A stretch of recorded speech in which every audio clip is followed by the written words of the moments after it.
نحمده ونصلي على رسوله الكريم اما بعد۔ دو اجتماعات میں ہم سورہ معارج کے پہلے رکوع کا مطالعہ مکمل کر چکے ہیں۔ آج اس سورہ مبارکہ کا دوسرا رکوع جو نسبتاً چھوٹا ہے اور کل 9 آیات پر مشتمل ہے، آج ان کا درس ہوگا۔ تو آئیے کہ پہلے ان آیات کی ہم تلاوت کر لیں۔ اعوذ باللہ من الشیطان الرجیم، بسم اللہ الرحمن الرحیم۔ فما للذین کفروا قبلک مہطعین عن الیمین وعن الشمال عزین ایطمع کل امرئ منہم ان يدخل جنۃ نعیم کلا انا خلقناہم مما یعلمون فلا اقسم برب المشارق والمغارب انا لقادرون على ان نبدل خيرا منهم وما نحن بمسبوقين فذرهم يخوضوا ويلعبوا حتى يلاقوا يومهم الذي يوعدون يوم يخرجون من الأجداث سراعا كأنهم إلى نصب يوفضون خاشعة أبصارهم ترهقهم ذلة ذلك اليوم الذي كانوا يوعدون۔ صدق اللہ العظیم۔ رب اشرح لي صدری ويسر لي امری واحلل عقدۃ من لسانی يفقهوا قولی۔ اللهم ربنا الہمنا رشدنا واعذنا من شرور انفسنا۔ اللهم ارنا الحق حقا وارزقنا اتباعه وارنا الباطل باطلا وارزقنا اجتنابه۔ اللهم ربنا زدنا علما، اللهم ربنا زدنا علما، آمین یا رب العالمین۔ سورہ معارج کے مضمون کے اعتبار سے نمایاں طور پر 3 حصے ہیں۔ پہلے حصے کی جس کی حیثیت تمہید کی ہے اور جس میں میں تفصیل سے عرض کر چکا ہوں کہ بعض مشکلات القرآن بھی ہیں، اس کے ضمن میں جو بھی میری رائے بنی ہے اپنے مطالعے غور و فکر کے نتیجے میں تفصیلاً بیان کر چکا ہوں۔ دوسرا حصہ اپنی جگہ پر ایک مستقل مضمون بھی ہے اور ہم نے اسی اعتبار سے اس کا تقابلی مطالعہ کیا پچھلی نشست میں سورہ مومنون کی ابتدائی 11 آیات کے ساتھ۔ ان دونوں مقامات میں بڑی گہری مشابہت اور مناسبت ہے اور ان دونوں کو ہم نے یکجا کیا ہے مطالعہ قرآن حکیم کے منتخب نصاب میں ایک درس میں، جس کا عنوان یہ ہے کہ تعمیر سیرت کے لیے قرآن حکیم کی عطا کردہ اساسات، کن بنیادوں پر ایک بندہ مومن کی جو مطلوب شخصیت ہے اس کی تعمیر ہو سکتی ہے۔ اب اس کے بعد مضمون ایبرپٹلی بدل رہا ہے۔ اس کا در حقیقت گہرا تعلق جو ہے وہ ابتدائی حصے کے ساتھ ہے، اگرچہ ایک تعلق جو درمیانی حصہ ہے یعنی جو متصلاً ہے اس سے، اس کے ساتھ بھی ہے، لیکن سب سے پہلے ان آیات کے اوپر توجہ کو مرتکز کر کے ان کے مفہوم کو سمجھیے، پھر ان دونوں حصوں کے ساتھ جو ان کا ربط و تعلق ہے اس پر غور کریں گے۔ فما للذین کفروا قبلک مہطعین، تو کیا ہے ان لوگوں کو جنہوں نے کفر کیا ہے، کیا ہوا ہے انہیں، کیا آفت ان پر آئی ہے، کیا افتاد ان پر پیش آئی ہے؟ یہ گویا کہ بامحاورہ ترجمہ ہوگا۔ فما للذین کفروا، انہیں کیا ہوا ہے؟ قبلک مہطعین، قبلک یعنی نحوک کہ آپ کی طرف، مہطعین بڑی تیزی کے ساتھ جھپٹ رہے ہیں۔ اہتع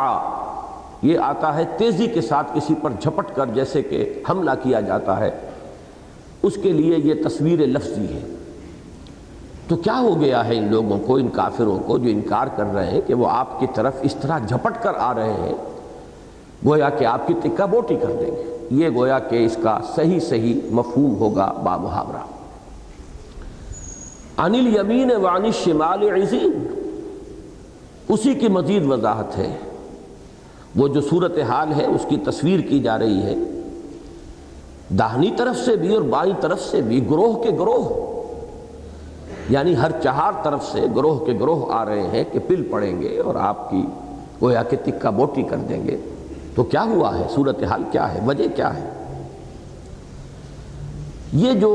تصویر لفظی ہے، جب ہم سیرت کا مطالعہ کرتے ہیں تو ہمیں معلوم ہوتا ہے کہ ایک خاص واقعہ ہے جو سیرت میں آتا ہے مصدقہ انداز میں، اس واقعے کے ساتھ یہ الفاظ اور یہ تصویر لفظی جو ہے بالکل مطابقت رکھنے والی ہے اور 100% چسپاں ہوتی ہے۔ اصل میں دو واقعات تو آتے ہیں ابتدائی دور میں، ظاہر بات ہے وہ ابتدائی دور بھی سن 4-5 سے قبل کا نہیں ہو سکتا، سن 4-5 نبوی ہجری نہیں، اس لیے کہ حضور صلی اللہ علیہ وسلم کی دعوت ابتدائی 3 برس وہ علل اعلان نہیں تھی، وہ پرسنل کانٹیکٹ کے ذریعے سے اندر ہی اندر وہ دعوت پھیل رہی تھی، اور ابھی اہل مکہ کو کوئی اندیشہ لاحق نہیں ہوا تھا، کوئی خطرے کا احساس نہیں ہوا تھا کہ ہماری روایات یا ہماری تہذیب یا ہمارا تمدن یا ہمارے عقائد کو کوئی بہت بڑا خطرہ لاحق ہو گیا، لہذا کوئی پرسیکیوشن نہیں تھی۔ عام جو مسلمان جو ایمان لائے تھے ان کی تو سرے سے کوئی پرسیکیوشن پہلے 3 سالوں میں نہیں ہوئی، حضور کی ہوئی ہے لیکن زبانی، مجنون ہے، دماغ خراب ہو گیا ہے، شاید جن کا آسیب ہو گیا ہے، آسیب کا سایہ ہو گیا ہے، شاعر ہے، خامخواہ کو دھونس جما رہے ہیں، بلکہ کبھی بہت ہی ازراہ ترحم یہ بھی کہا جاتا تھا کہ مسحور ہو گئے ہیں، شاید کسی نے جادو کر دیا ہے، کسی آسیب کا سایہ ہو گیا ہے، وغیرہ وغیرہ۔ ظاہر بات ہے کہ اس سے حضور کو تکلیف پہنچتی تھی، کوفت ہوتی تھی۔ وَلَقَدْ نَعْلَمُ أَنَّكَ يَضِيقُ صَدْرُكَ بِمَا يَقُولُونَ، ہمیں خوب معلوم ہے اے نبی کہ جو کچھ یہ کہہ رہے ہیں اس سے آپ کا سینہ بھجتا ہے، آپ کو کوفت ہوتی ہے، آپ کو تکلیف پہنچتی ہے۔ یہ تو سورہ حجر کے آخر میں آیات آئی ہیں، اور اس سلسلے میں ہم سورہ نون کے اندر پڑھ چکے ہیں، سورۃ القلم یا سورۃ نون، اس کا آغاز اس سے ہوا، نون والقلم وما یسطرون ما انت بنعمت ربک بمجنون وان لک لاجرا غیر ممنون وانک لعلی خلق عظیم فستبصر ویبصرون بایکم المفتون۔ تو پہلا دور تو یہ سمجھیے کہ حضور کی پرسیکیوشن جو ہے وہ وربل تھی، زبانی، کیریکٹر ایسیسینیشن کی کوشش، آپ کی قوت ارادی کو کچلنے کی کوشش، جیسے کہ سورہ نون کے اختتام پر آیا ہے لَيُزْلِقُونَكَ بِأَبْصَارِهِمْ لَمَّا سَمِعُوا الذِّكْرَ، یہ تو آپ کو ایسی نگاہوں سے دیکھ رہے ہیں کہ جیسے کھا جائیں گے، یا یہ کہ آپ کو اپنے نگاہوں کے اثر سے آپ کو پھسلا دیں گے، ڈگمگا دیں گے، آپ کے پائے ثبات میں لغزش پیدا کر دیں گے۔ دوسرا دور وہ آتا ہے کہ جو سن 4 سے جس کا آغاز ہوتا ہے، جس میں فزیکل پرسیکیوشن صحابہ کرام کی اور خصوصاً نوجوانوں کی اور غلاموں کی تو شدت کے ساتھ شروع ہوئی۔ حضور پر بھی اس دور میں چند واقعات ہمیں ملتے ہیں کہ دست درازی ہوئی ہے۔ 2 واقعات تو ایسے ہیں کہ جن میں وہ ایک تنہا ایک شخص کا ذاتی فعل ہے، ابو جہل کا، کہ حضور صلی اللہ علیہ وسلم نماز پڑھ رہے ہیں صحن کعبہ میں، اور ابو جہل اپنے پرے کو لے کر اپنی پارٹی اور اپنی جو بھی اس کی مجلس کے مستقل شریک ہوتے تھے ان کو لے کر بیٹھا ہوا ہے۔ دور سے دیکھا کہ محمد صلی اللہ علیہ وسلم نماز پڑھ رہے ہیں، تو اس نے ایک مرتبہ تو خود آ کر اپنی چادر کو بل دے کر ایک رسی کی صورت دی اور حضور کی گردن مبارک میں پھندے کی شکل میں ڈال کر اسے کھینچا کہ جس سے آپ کی آنکھیں ابل پڑیں۔ ظاہر بات ہے کہ تفصیل مزید ہمارے پاس نہیں ہے، ظاہر ہے کچھ لوگوں نے روکا ہوگا، کیا کر رہے ہیں۔ دوسرا واقعہ اسی نوعیت کا ہے، آپ نماز پڑھ رہے تھے اور ابو جہل اسی طرح اپنے جو بھی اس کے جلیس تھے، اس کے صحبت میں بیٹھنے والے، ان کے ساتھ موجود تھا۔ دور سے دیکھا کہ حضور نماز پڑھ رہے ہیں، تو انہوں نے کہا کہ کوئی ہے جو جائے اور فلاں جگہ پر فلاں قبیلے کے ہاں ایک اونٹ آج ذبح ہوا ہے، اس کی اوجڑی اٹھا لائے۔ تو یہ عقبہ ابن ابی معیط بدبخت اٹھا ہے، جا کے لے کر آیا ہے، اور جب حضور سجدے میں گئے ہیں تو آپ کی گردن پر شانے پر رکھ دی۔ اب اونٹ کی اوجڑی کا تصور کیجئے، اس کی وزن کا تصور کیجئے۔ کہ حضور صلی اللہ علیہ وسلم اب اپنا گردن نہیں اٹھا پا رہے ہیں، سر نہیں اٹھا پا رہے ہیں سجدے سے۔ یہ دو واقعات تو کسی ہجوم کا نقشہ نہیں کھینچتے، بلکہ یہ کہ یہ ایک بدبخت اور شقی انسان کا اپنا ایک ذاتی سا فعل معلوم ہوتا ہے۔ لیکن ایک واقعہ جو آتا ہے وہ ہے کہ حضور صلی اللہ علیہ وسلم پر ہجوم ہوا ہے، لوگ پل پڑے ہیں اور گویا کو آپ کو ختم کرنے کے درپے تھے، شہید کرنے کے درپے تھے، کہ حضرت ابو بکر کو خبر ہو گئی۔ وہ دوڑتے ہوئے آئے ہیں اور انہوں نے وہ الفاظ کہے، مشہور الفاظ جو وہ مومن آل موسیٰ نے، آل فرعون نے کہے تھے حضرت موسیٰ علیہ السلام کے بارے میں، اتقتلون رجلا ان یقول ربی اللہ، کیا کر رہے ہو؟ کیا ایک شخص کو، ایک انسان کو صرف اس جرم کی پاداش میں قتل کرنے کے درپے ہو کہ وہ کہتا ہے کہ میرا رب اللہ ہے؟ تو ہوا پھر یہ کہ لوگوں نے حضور کو تو چھوڑ دیا، کچھ خیال آ گیا ہوگا۔ اصل میں جب آدمی اس طرح سے حملہ آور ہوتا ہے تو جذبات میں اندھا ہو گیا ہوتا ہے، لیکن جیسے ہی حضرت ابو بکر نے اپنی طرف متوجہ کیا، انہیں ہوش آئی ہوگی کہ یہ ہم کیا کر رہے ہیں۔ بہرحال ان کا خاندان ان کی پشت پر ہے، بنو ہاشم جو ہے ان کا سہارا، ان کی سپورٹ حاصل ہے۔ اگر کہیں انہیں کوئی گدن پہنچ گیا تو یقیناً پھر ایک یوں سمجھیے کہ خانہ جنگی شروع ہو جائے گی قریش میں۔ تو حضور کو تو چھوڑ دیا انہوں نے، اب وہ پل پڑے حضرت ابو بکر پر، اس لیے کہ حضرت ابو بکر کا جو خاندان تھا وہ بڑا خاندان نہیں تھا، ان کے کوئی حمایتی بہت زیادہ نہیں تھے۔ انہیں اتنا مارا ہے کہ یہ سمجھ کر چھوڑا ہے کہ یہ فوت ہو چکے۔ اسی واقعے میں پھر مزید تفصیل آتی ہے کہ جب ان کے خاندان والوں کو پتہ چلا، وہ اتنے طاقتور تو نہیں تھے کہ مقابلے میں کھڑے ہو سکتے، لیکن بعد میں وہ اپنے آدمی کو لے کر گئے ہیں۔ بے ہوش تھے حضرت ابو بکر، لیکن جیسے ہی ہوش میں آئے ہیں تو انہوں نے پہلا سوال یہ کیا ہے کہ حضور کا حال کیا ہے صلی اللہ علیہ وسلم۔ اپنی فکر نہیں تھی ابو بکر کو، فکر تھی تو محمد الرسول اللہ کی تھی صلی اللہ علیہ وسلم۔ تو یہ واقعہ ہے اصل میں کہ جو میں سمجھتا ہوں کہ یہ آیات، اس کا ایک ایک لفظ جو ہے بالکل صحیح اس پر چسپاں ہوتا ہے۔ میں نے یہ واقعہ اور اس قدر تفصیل سے جو اس کو بیان کیا ایک خاص سبب سے ہے، لیکن وہ درس کے اختتام پر انشاءاللہ وہ بات واضح ہوگی۔ ایک اور واقعہ ملتا ہے ابو جہل کا، کہ ایک مرتبہ اسی طرح دست درازی کے ارادے سے اور حملہ کرنے کی نیت سے ابو جہل آگے بڑھا، لیکن پھر پیچھے ہٹ گیا۔ تو جو اس کے وہی حواری تھے انہوں نے کہا کیا ہوا ابو جہل؟ اس نے کہا کہ میں نے اپنے اور محمد کے درمیان آگ کی ایک کھائی دیکھی اور اس میں ایک کوئی عجیب مخلوق تھی پروں والی، وہ مجھ پر ٹوٹ پڑنے کو تیار تھی۔ یہ گویا کہ اللہ تعالیٰ کی طرف سے ایک اسپیشل پروٹیکشن ہے کہ جو حضور صلی اللہ علیہ وسلم کو اب شروع ہو گئی ہے۔ یہ میں نے کئی مرتبہ بیان کیا ہے، اور بیان بھی کیا ہے اس اعتبار سے نہیں کہ وہ میری اپنی ذہنی اوپچ ہے یا میرا اپنا خیال ہے، بلکہ یہ مولانا سید مناظر حسین آسن گیلانی رحمۃ اللہ علیہ کا خیال ہے، جو مجھے 100% درست معلوم ہوتا ہے کہ در حقیقت یوم طائف کے بعد یہ شکل ہوئی ہے۔ یوم طائف تک گویا کہ اللہ نے اپنے رسول کو کفار کے حوالے کر رکھا تھا کہ جس طرح چاہو ان کے صبر کا امتحان لے لو، دیکھ لو ان کی قوت ارادی میں کوئی ضعف ہو، ان کے صبر میں کوئی کمی ہو، ان کی استقامت میں کوئی کمی ہو، ٹھوک بجا کر امتحان کر لو، دیکھ لو، جانچ لو، پرکھ لو۔ لیکن اس کا کلائمیکس ہے پھر یوم طائف، اور یوم طائف میں حضور کی زبان مبارک سے پھر وہ دعا نکلی ہے،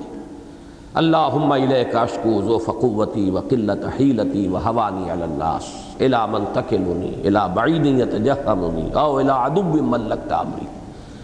اے اللہ مجھے کس کے حوالے کر دیا ہے؟ تیری ہی جناب میں فریاد لے کر آیا ہوں، اپنی کمزوری کا، اپنے وسائل کی کمی کا۔ کیا مجھے دشمن کے حوالے کر دیا ہے کہ جو چاہے میرے ساتھ کر گزرے؟ اس کو بھی نوٹ کیجئے، یہ دعا انتہائی اہم ہے۔ اگرچہ تھوڑا سا جو شکوہ آپ کہہ سکیں یا استغاثہ کہہ سکیں اس کے الفاظ آئے ہیں، فریاد کے الفاظ، لیکن پھر وہ جو نسبت عبدیت ہے وہ غالب آئی ہے فوراً۔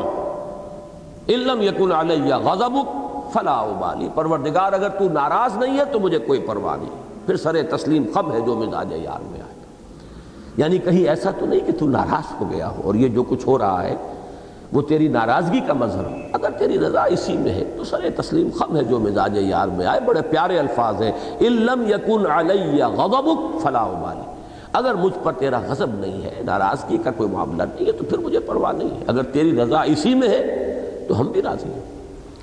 لیکن میرے نزدیک یہ جو چوتھا واقعہ ہے یہ غالباً یوم طائف کے بعد کا ہے، اس لیے کہ مولانا مناظر حسن گیلانی رحمۃ اللہ علیہ نے بڑی پیاری بات لکھی ہے کہ کہ طائف کے بعد پھر حضور کو پروٹیکشن خصوصی حاصل ہوئی ہے، معجزانہ انداز کی پروٹیکشن، اس لیے کہ یہ اسی کے بعد کے واقعات ہیں نا کہ حضور جب ہجرت کے لیے نکلے ہیں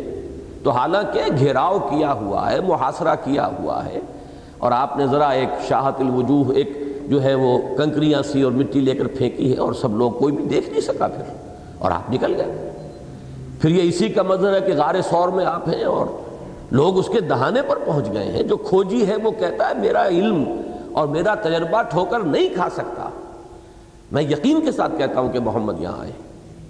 اور حضور اس وقت حضرت ابو بکر جو ہیں وہ غار کے اندر کہہ رہے ہیں کہ اے اللہ کے رسول، اگر انہوں نے غلطی سے بھی ایسے ہی بے ارادہ طور پر بھی اگر کہیں اپنے قدموں کی طرف دیکھ لیا تو نظر آ جائیں گے۔ لیکن اس وقت یہ کہ اللہ تعالیٰ نے کیسے بچایا ہے، وہ کیسے ایک مکڑی نے وہاں جالا بن دیا ہے اور کیسے ایک کبوتری نے وہاں پر انڈے دے دیے ہیں۔ ان کا تمہارا دماغ خراب ہوا، یہاں دیکھو یہ تازے انڈے ہیں اور یہ جالا بنا ہوا ہے، یہاں اس غار میں کو ہو سکتا ہے؟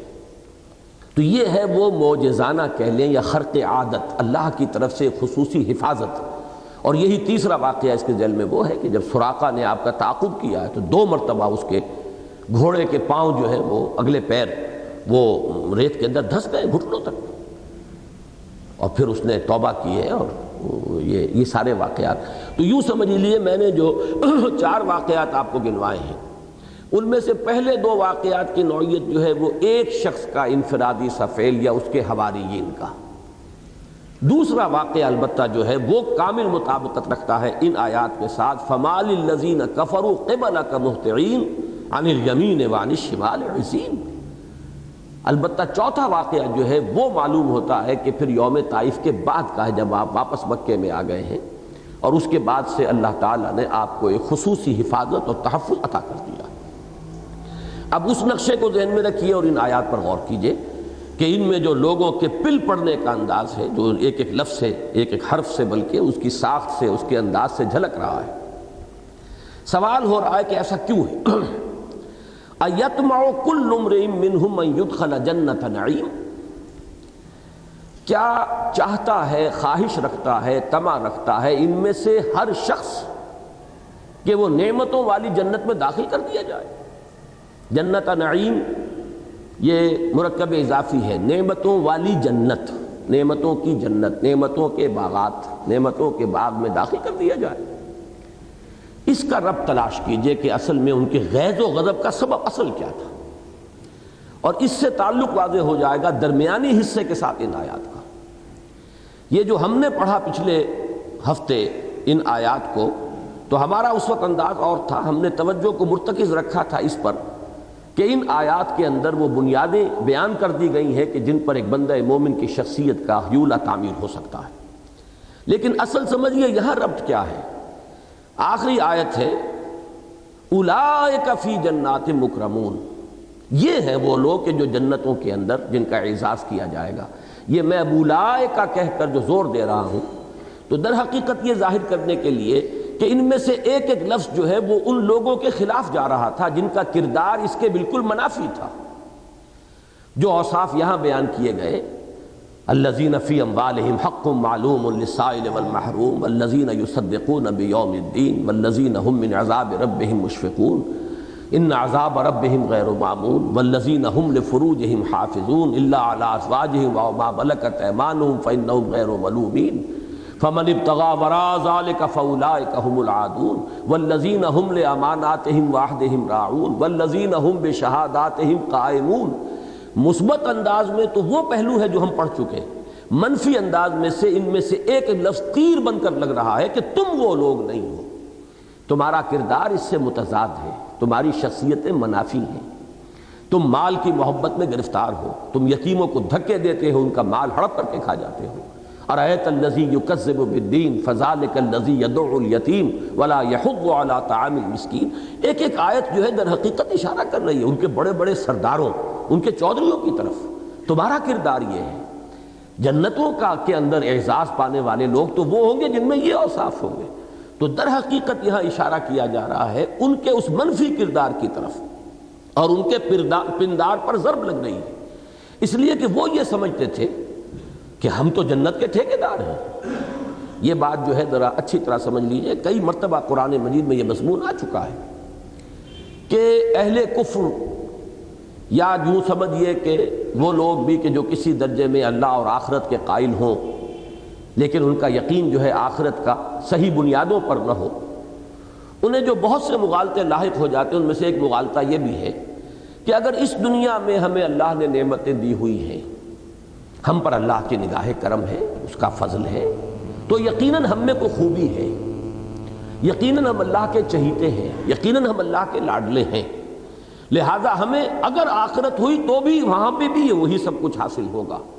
یہ بات جو ہے یہ ان کے لیے ایک دلیل بنی ہوئی تھی کہ جب ہمارے پاس یہاں دولت ہے، ثروت ہے، وجاہت ہے، اللہ نے ہمیں اولاد دی ہے، جائیدادیں دی ہیں، عزت دی ہے، تو آخر اللہ نے دی ہے، تو گویا کہ ہم اللہ کے لاڈلے ہیں، اللہ کے پیارے ہیں، اللہ کے پسندیدہ ہیں۔ اور اس کا ایک نتیجہ منطقی یہ نکلتا ہے کہ اول تو یہ کہ آخرت کا ہونا کوئی یقینی نہیں، ہم اس کے بارے میں کچھ یقین نہیں کر سکتے۔ ان نظن الا ظنا وما نحن بمستيقنين، زیادہ سے زیادہ گمان سا ہوتا ہے کہ شاید ہو جائے، لیکن ہمیں یقین نہیں ہے۔ لیکن بالفرض اگر آخرت واقع ہو گئی تو ہمیں لازماً یہاں سے بھی بہتر چیزیں ملیں گی، اس لیے کہ ہم اللہ کے لاڈلے، ہم اللہ کے پیارے نہ ہوتے تو یہاں کیوں اس کی نگاہ کرم ہم پر ہوتی۔ منطق دیکھیے، مجھے اقبال کا وہ شعر یاد آ رہا ہے کہ محکوم ہے بیگانہ اخلاص و مروت، ہر چند کے منطق کی دلیلوں میں ہے چالاک۔ منطق تو ان کی پوری ہے، سورہ کبریٰ جڑا ہوا ہے کہ آخر جو کچھ ہمیں یہاں ملا ہوا ہے وہ اللہ کا دیا ہوا ہے، یقیناً ہمیں اللہ نے پسند کیا ہے تو دیا ہے۔ جب ہم اللہ کے پسندیدہ لوگ ہیں تو اللہ تعالیٰ اپنی نگاہ کرم ہم سے کیوں پھیر لے گا۔ اب یہ بات جو ہے ایک مرتبہ تو یہ مضمون جو آیا ہے سب سے زیادہ اس مضمون کے اعتبار سے جو کلائمیکس ہے قرآن مجید میں، وہ تو سورہ کہف کا ایک مکمل رکوع ہے، غالباً 5واں رکوع ہے، مکمل رکوع اسی موضوع پر ہے، جس میں کہ وہ 2 افراد کا مکالمہ آیا۔ ایک وہ جس کو اللہ نے 2 باغ دیے تھے، دونوں باغوں کے درمیان کھیتی بھی تھی، کھجور کے اونچے اونچے درختوں کی باڑ لگی ہوئی تھی، انگور کی بیلیں بھی تھیں، اندر جو ہے وہ اللہ تعالیٰ نے نیچرل اریگیشن کا سامان کیا ہوا تھا اور چشمے جاری تھے، اسے فصل بھی مل رہی تھی، ہر موسم میں اس کو باغ جو ہے میوے دے رہے تھے، کھیت سے فصل آ رہی تھی، عیش ہی عیش تھے اور اولاد بھی دی ہوئی تھی۔ دوسرا کوئی نیک آدمی تھا اور وہ اسے تلقین کر رہا تھا کہ اپنے اللہ کا حق مانو اور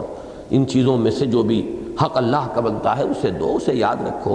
پھر جو ان کا مکالمہ آیا ہے اس کا یہ جو جملہ ہے وہ نوٹ کیجئے، وَلَئِن رُدِدتُّ إِلَىٰ رَبِّي، اول تو یہ کہ وَمَا أَظُنُّ السَّاعَةَ قَائِمَةً، میرا گمان نہیں ہے کہ کوئی قیامت ویامت ہوگی، مجھے تو ڈھکوسلا سا لگتا ہے، ایک ایسا ہی خیال ہے، شاید ہو جائے، چلیے۔ لیکن وَلَئِن رُدِدتُّ إِلَىٰ رَبِّي لَأَجِدَنَّ خَيْرًا مِّنْهَا مُنْقَلَبًا، اگر میں اپنے رب کی طرف لوٹا ہی دیا گیا، اب یہاں پر بریکٹ میں لے آئیے، اگر بالفرض تم کہتے ہو، تمہاری بات اگر میں مان ہی لوں کہ واقعتاً وہ چیز ہونے والی ہے، وَلَئِن رُدِدتُّ إِلَىٰ رَبِّي، اگر بالفرض میں اپنے رب کی طرف لوٹا ہی دیا گیا، لَأَجِدَنَّ خَيْرًا مِّنْهَا مُنْقَلَبًا، تو لازماً میں پاؤں گا وہاں آخرت میں اس سے بھی بہتر، اس سے بھی اعلیٰ نعمتیں مجھے ملیں گی۔ اور یہ اصول میں نے بارہا بیان کیا ہے کہ اہم مضامین قرآن مجید میں 2 دفعہ ضرور آتے ہیں۔ یہ تو سورہ کہف کی آیت نمبر 36 تھی، اور سورہ حامیم السجدہ کی آیت نمبر 50 میں الفاظ صرف اتنے فرق ہیں، وَمَا أَظُنُّ السَّاعَةَ قَائِمَةً جو کا تو وَلَئِن رُجِعْتُ إِلَىٰ رَبِّي، رُدِدتُّ کی بجائے رُجِعْتُ، اگر میں بالفرض اپنے رب کی طرف لوٹا ہی دیا گیا،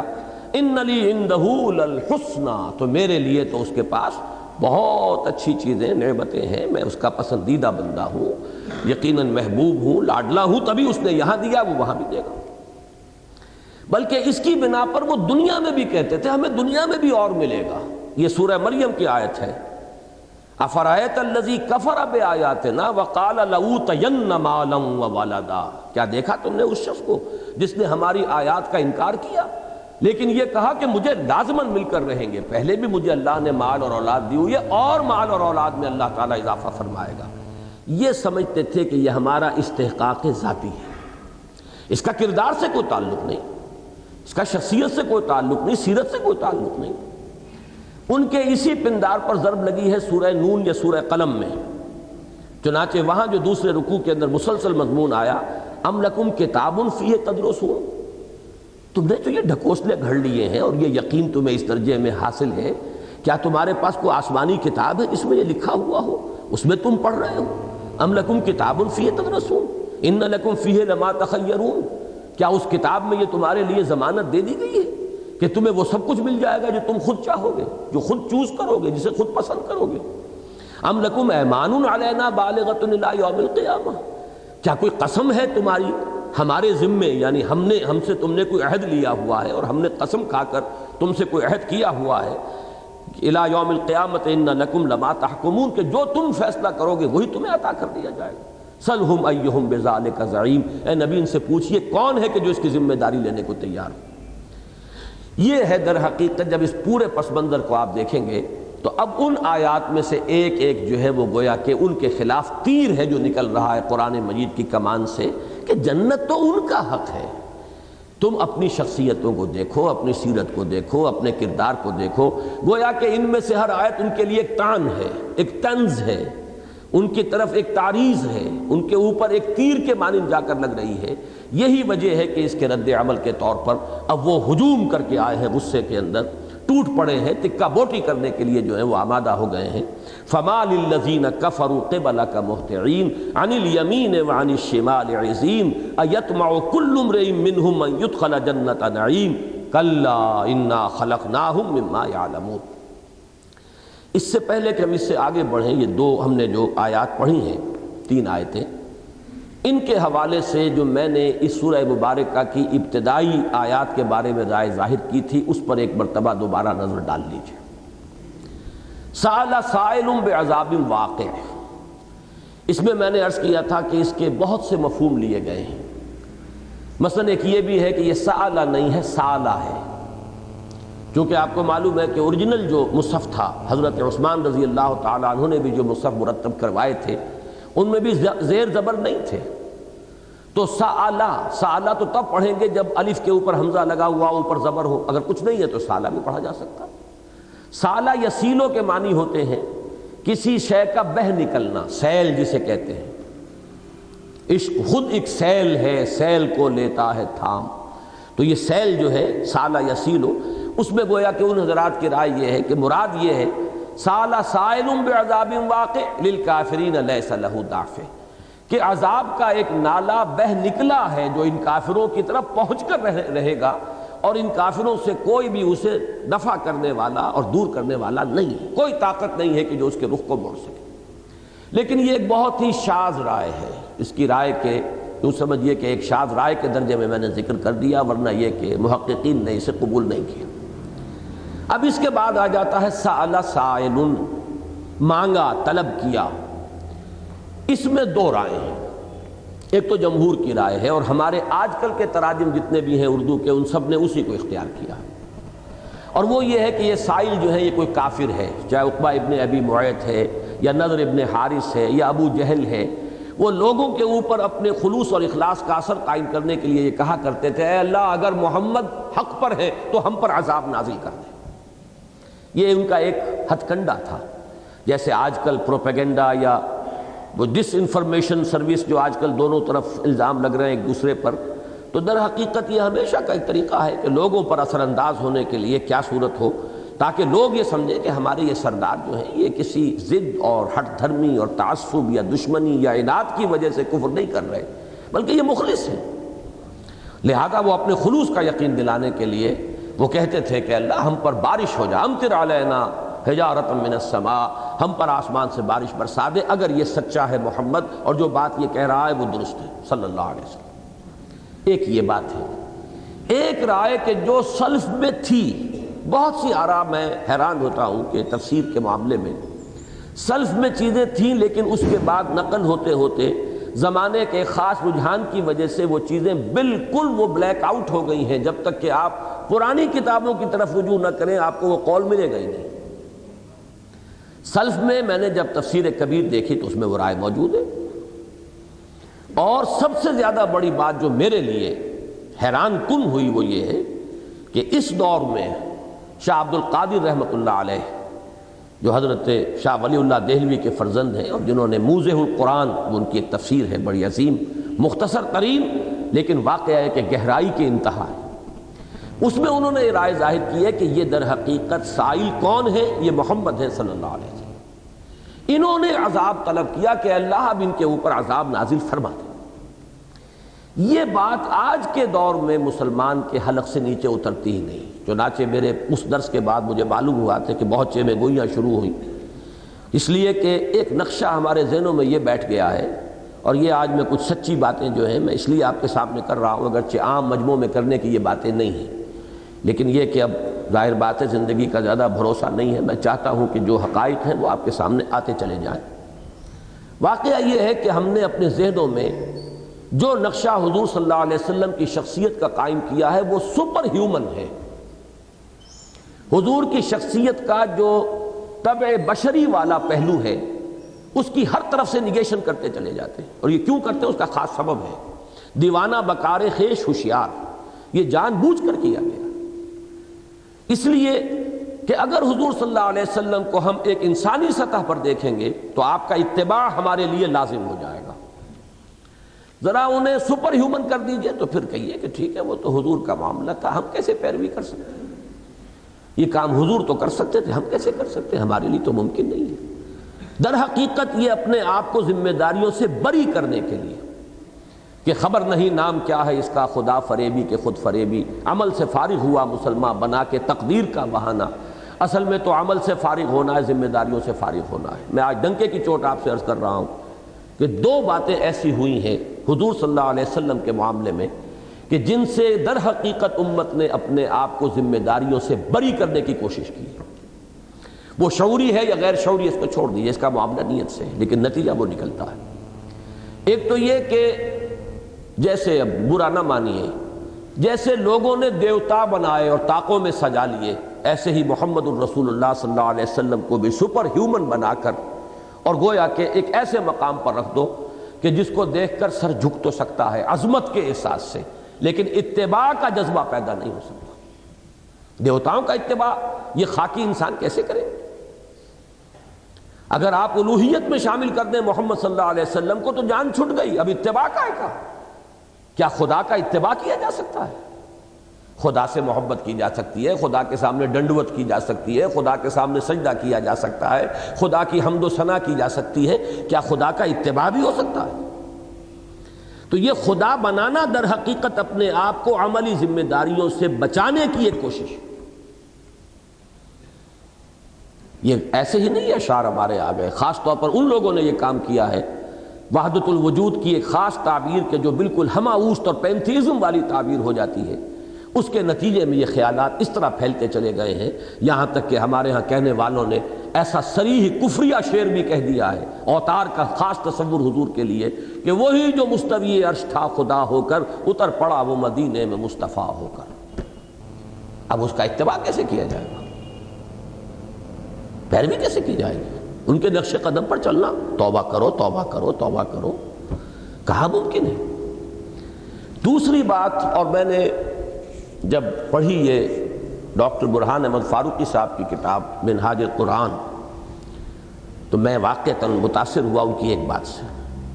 اور ان کی جرأت سے کہ انہوں نے یہ بات کہی۔ انہیں یہ جرأت کرنا اس لیے آسان بھی ہے کہ وہ کوئی پبلک کے آدمی ہے نہیں۔ ایک مفکر اپنی کتاب میں جو لکھ دے اکثر و بیشتر کو تو پتہ بھی نہیں چلا کیا لکھ گئے ہیں۔ ایک بڑی پیاری بات انہوں نے کہی ہے، اور اس کو کہنا جو ہے بہرحال مسلمانوں میں جو بھی اس وقت ایک کیفیت ہے اس کے اعتبار سے یقیناً ایک بڑی جرأت کا کام ہے۔ انہوں نے ایک بڑی پیاری بات یہ کہی ہے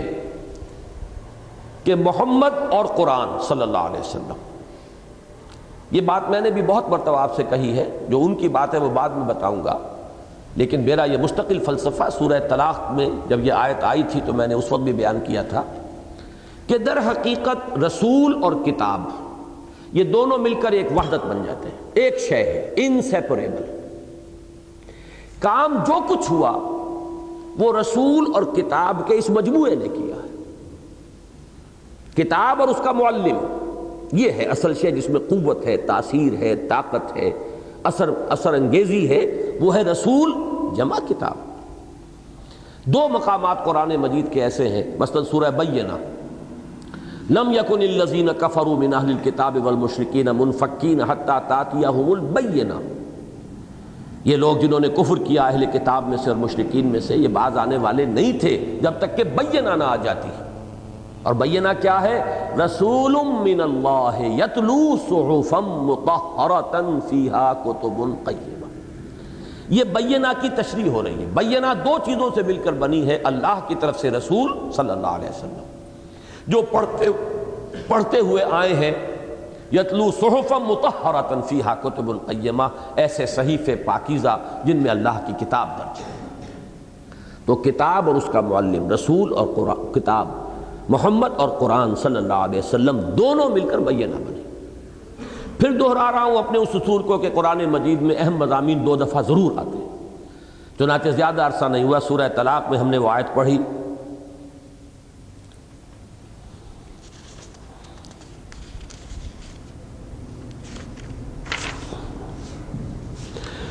سورہ طلاق میں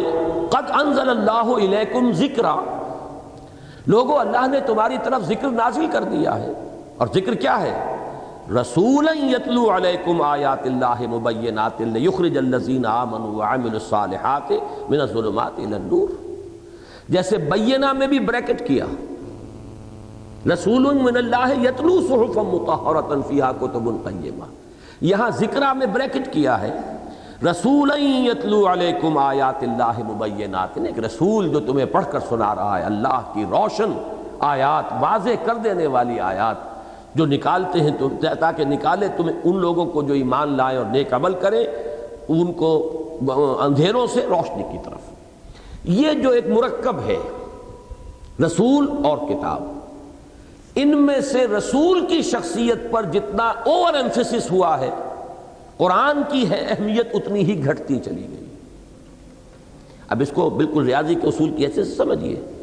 ایک مرکب ہے، اس کے 2 اجزاء۔ اس مرکب کے لیے وہ بات بھی نوٹ کر لیجئے کہ حضرت عائشہ صدیقہ رضی اللہ تعالی عنہا نے فرمایا، حضور کی سیرت کیا تھی؟ قرآن۔ جب آپ سے یہ فرمائش کی گئی ہمیں سیرت سنائیے، تو پلٹ کر سوال کیا ام المومنین الستم تقرؤون القرآن، کیا آپ لوگ قرآن نہیں پڑھتے؟ پھر انہوں نے وضاحت کی کہ ام المومنین ہم نے آپ سے سیرت کی فرمائش کی ہے، قرآن تو ہم پڑھتے ہیں۔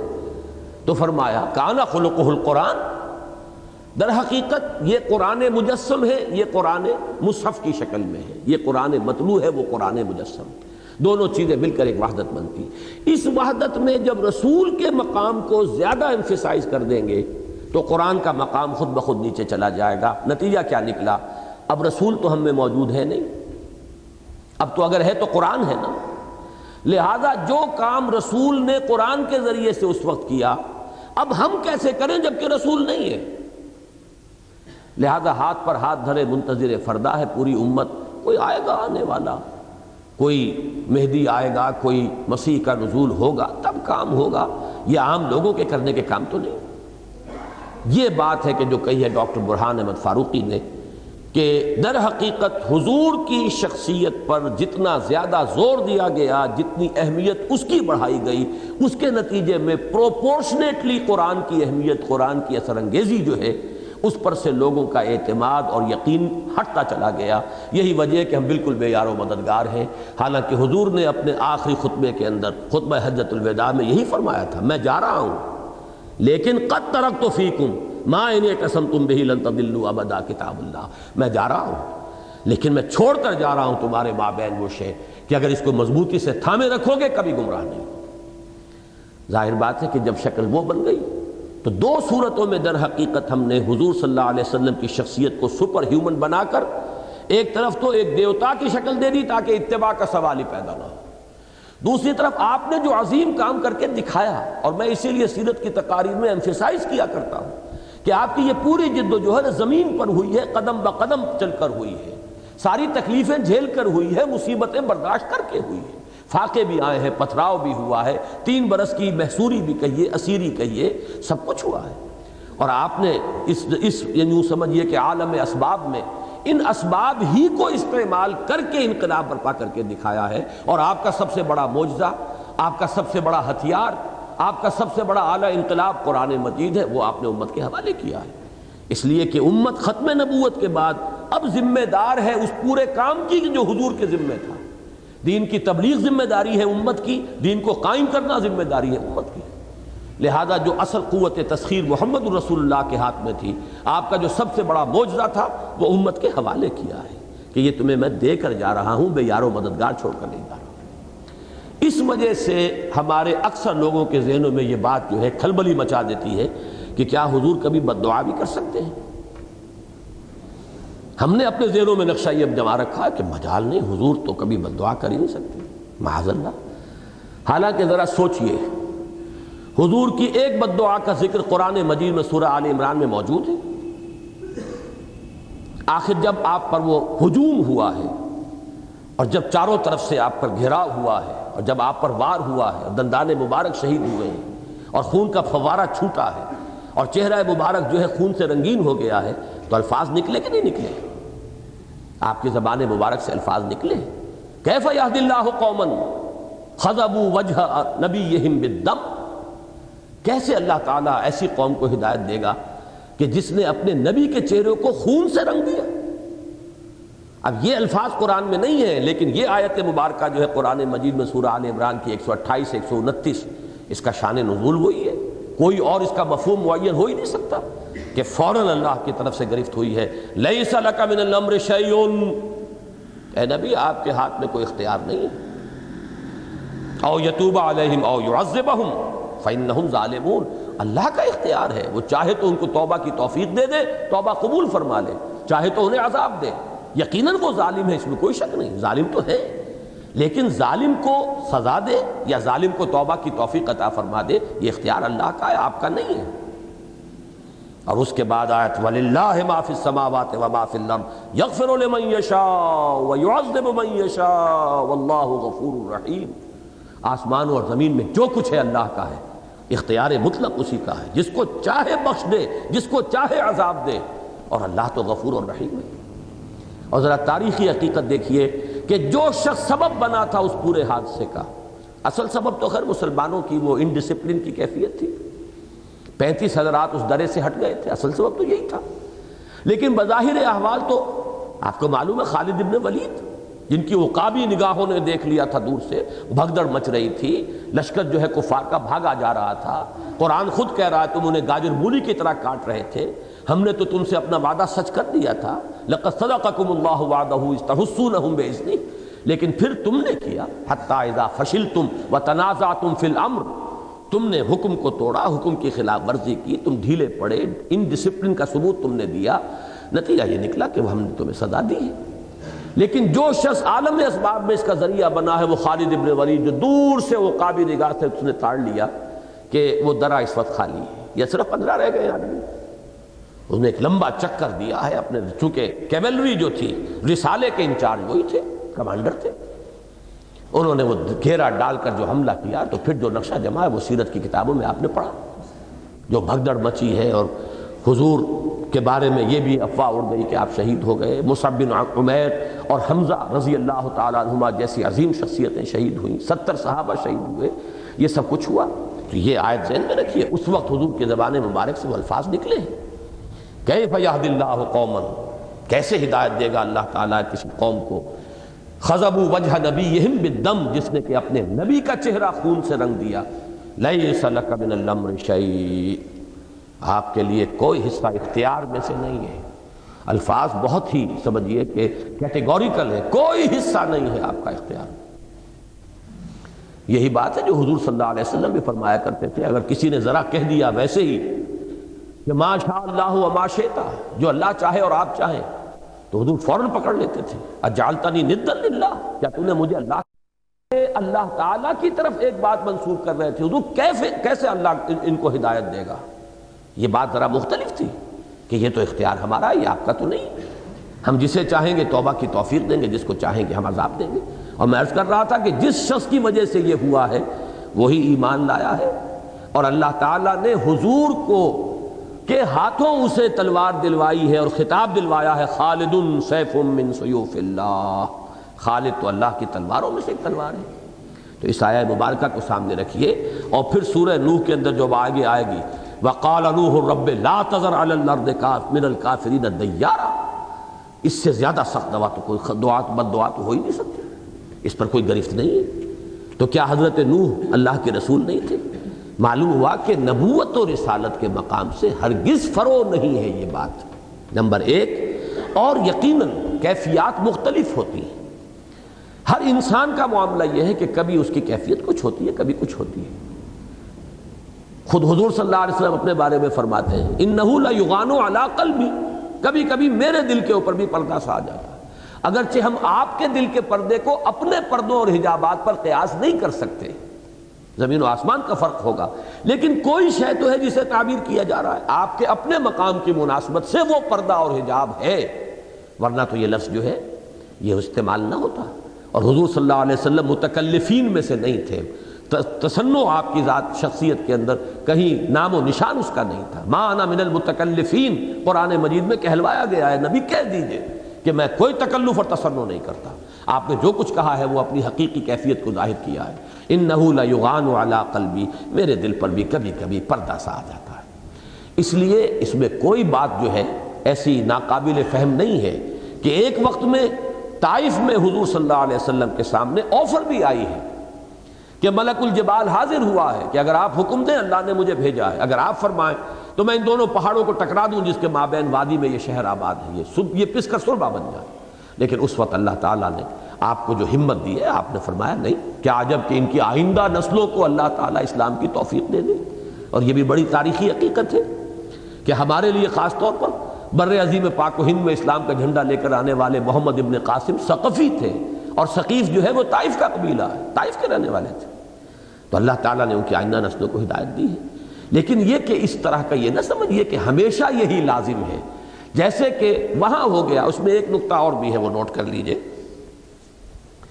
در حقیقت طائف میں بھی جو معاملہ ہے وہ ہجوم کا نہیں ہے۔ دو میں نے جو واقعات آپ کو سنائے تھے اس لیے سنائے تھے کہ پہلے دو واقعات جو ہے ابو جہل کے، وہ ایک انفرادی سا عمل ہے، وہ کوئی ہجوم نہیں ہے کہ سب لوگ چاروں طرف سے آ کر پل پڑے ہوں، جس کا نقشہ یہاں کھینچا گیا ہے فَمَا لِلَّذِينَ كَفَرُوا قِبَلَكَ مُهْطِعِينَ عَنِ الْيَمِينِ وَعَنِ الشِّمَالِ عِزِينَ۔ یہ نقشہ جو ہے وہ ان دونوں واقعات میں بھی نہیں ہے، طائف میں بھی نہیں۔ طائف میں بھی چھوکرے تھے اصل میں،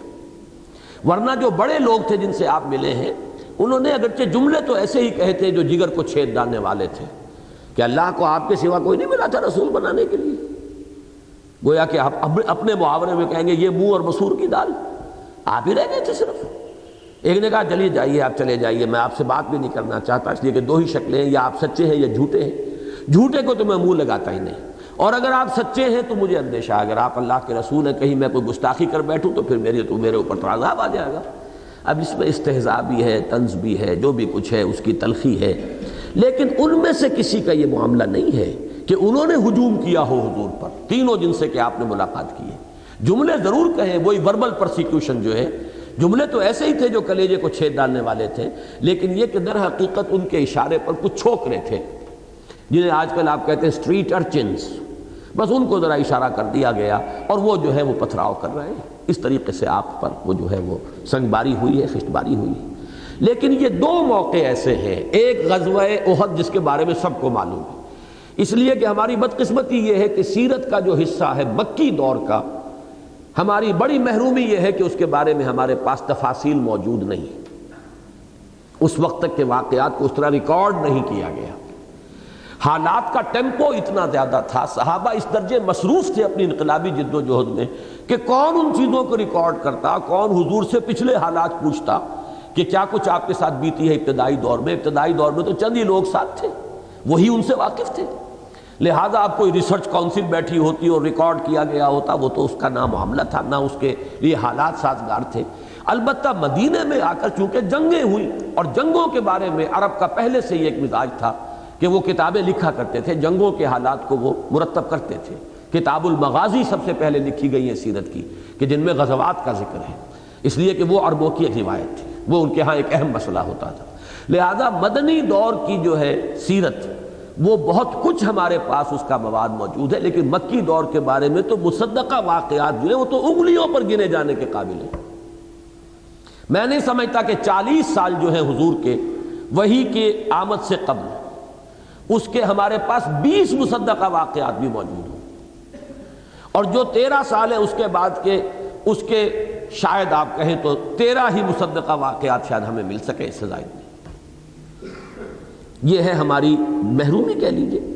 قرآن مجید سے البتہ آپ بلڈ اپ کر سکتے ہیں سارے معاملے کو، لیکن یہ کہ مصدقہ اور موثق روایات کہ جو محدثین کے پیمانے جو ہے معیارات ہیں ان پر بھی پوری اترتی ہوں، اس کا میں کہہ رہا ہوں۔ ورنہ یہ کہ میلاد کی کتابوں میں تو جو قصے لکھے ہوئے ہیں بغیر کسی سند کے، بغیر کسی دلیل کے، بغیر کسی حوالے کے، وہ الگ بات ہے، لیکن یہ کہ جو محدثین کے معیار پر پوری اترتی ہو روایات، ان کو اگر آپ جمع کریں گے تو 40 سالوں کے تو شاید 20 بھی نہیں، شاید 10،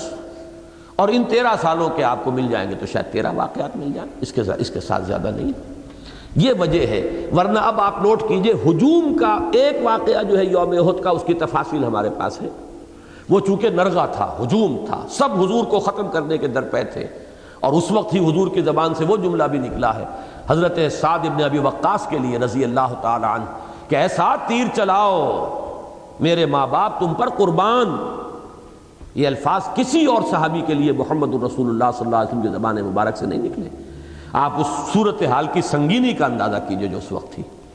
پورا نرغہ تھا کسی طرح حضور کو قتل کر دیں۔ تو جو لوگ اپنی جسموں کو، جنہوں نے اپنے سینوں کو ڈھال بنایا ہوا تھا محمد کے لیے صلی اللہ علیہ وسلم، جو تیر پر تیر چلا رہے تھے اس وقت لوگوں کو روکنے کے لیے، ان کے لیے یہ جملہ نکلا۔ اور جب وہ وار ہوا ہے تو پھر یہ جملہ بھی زبان سے نکل گیا کہ کیف یہد اللہ قوما خضبوا وجہ نبیہم بالدم، جس پر یہ آ گئی گرفت، لیس لک من الامر شیء او یتوب اللہ او یتوب علیہم او یعذبہم، اللہ چاہے گا تو ان کی توبہ قبول فرما لے گا، چاہے گا تو عذاب دے گا، فإنہم ظالمون، اس میں کوئی شک نہیں کہ وہ ظالم ہیں۔ وَلِلَّهِ مَا فِي السَّمَاوَاتِ وَمَا فِي الْأَرْضِ يَغْفِرُ لِمَن يَشَاءُ وَيُعَذِّبُ مَن يَشَاءُ وَاللَّهُ غَفُورٌ رَحِيمٌ۔ اب اگر آپ نوٹ کریں گے، بالکل اس کا کاؤنٹر پارٹ مکی دور میں یہ واقعہ ہے جس میں ہجوم ہوا ہے، جس میں پل پڑے ہیں لوگ قتل کرنے کے لیے۔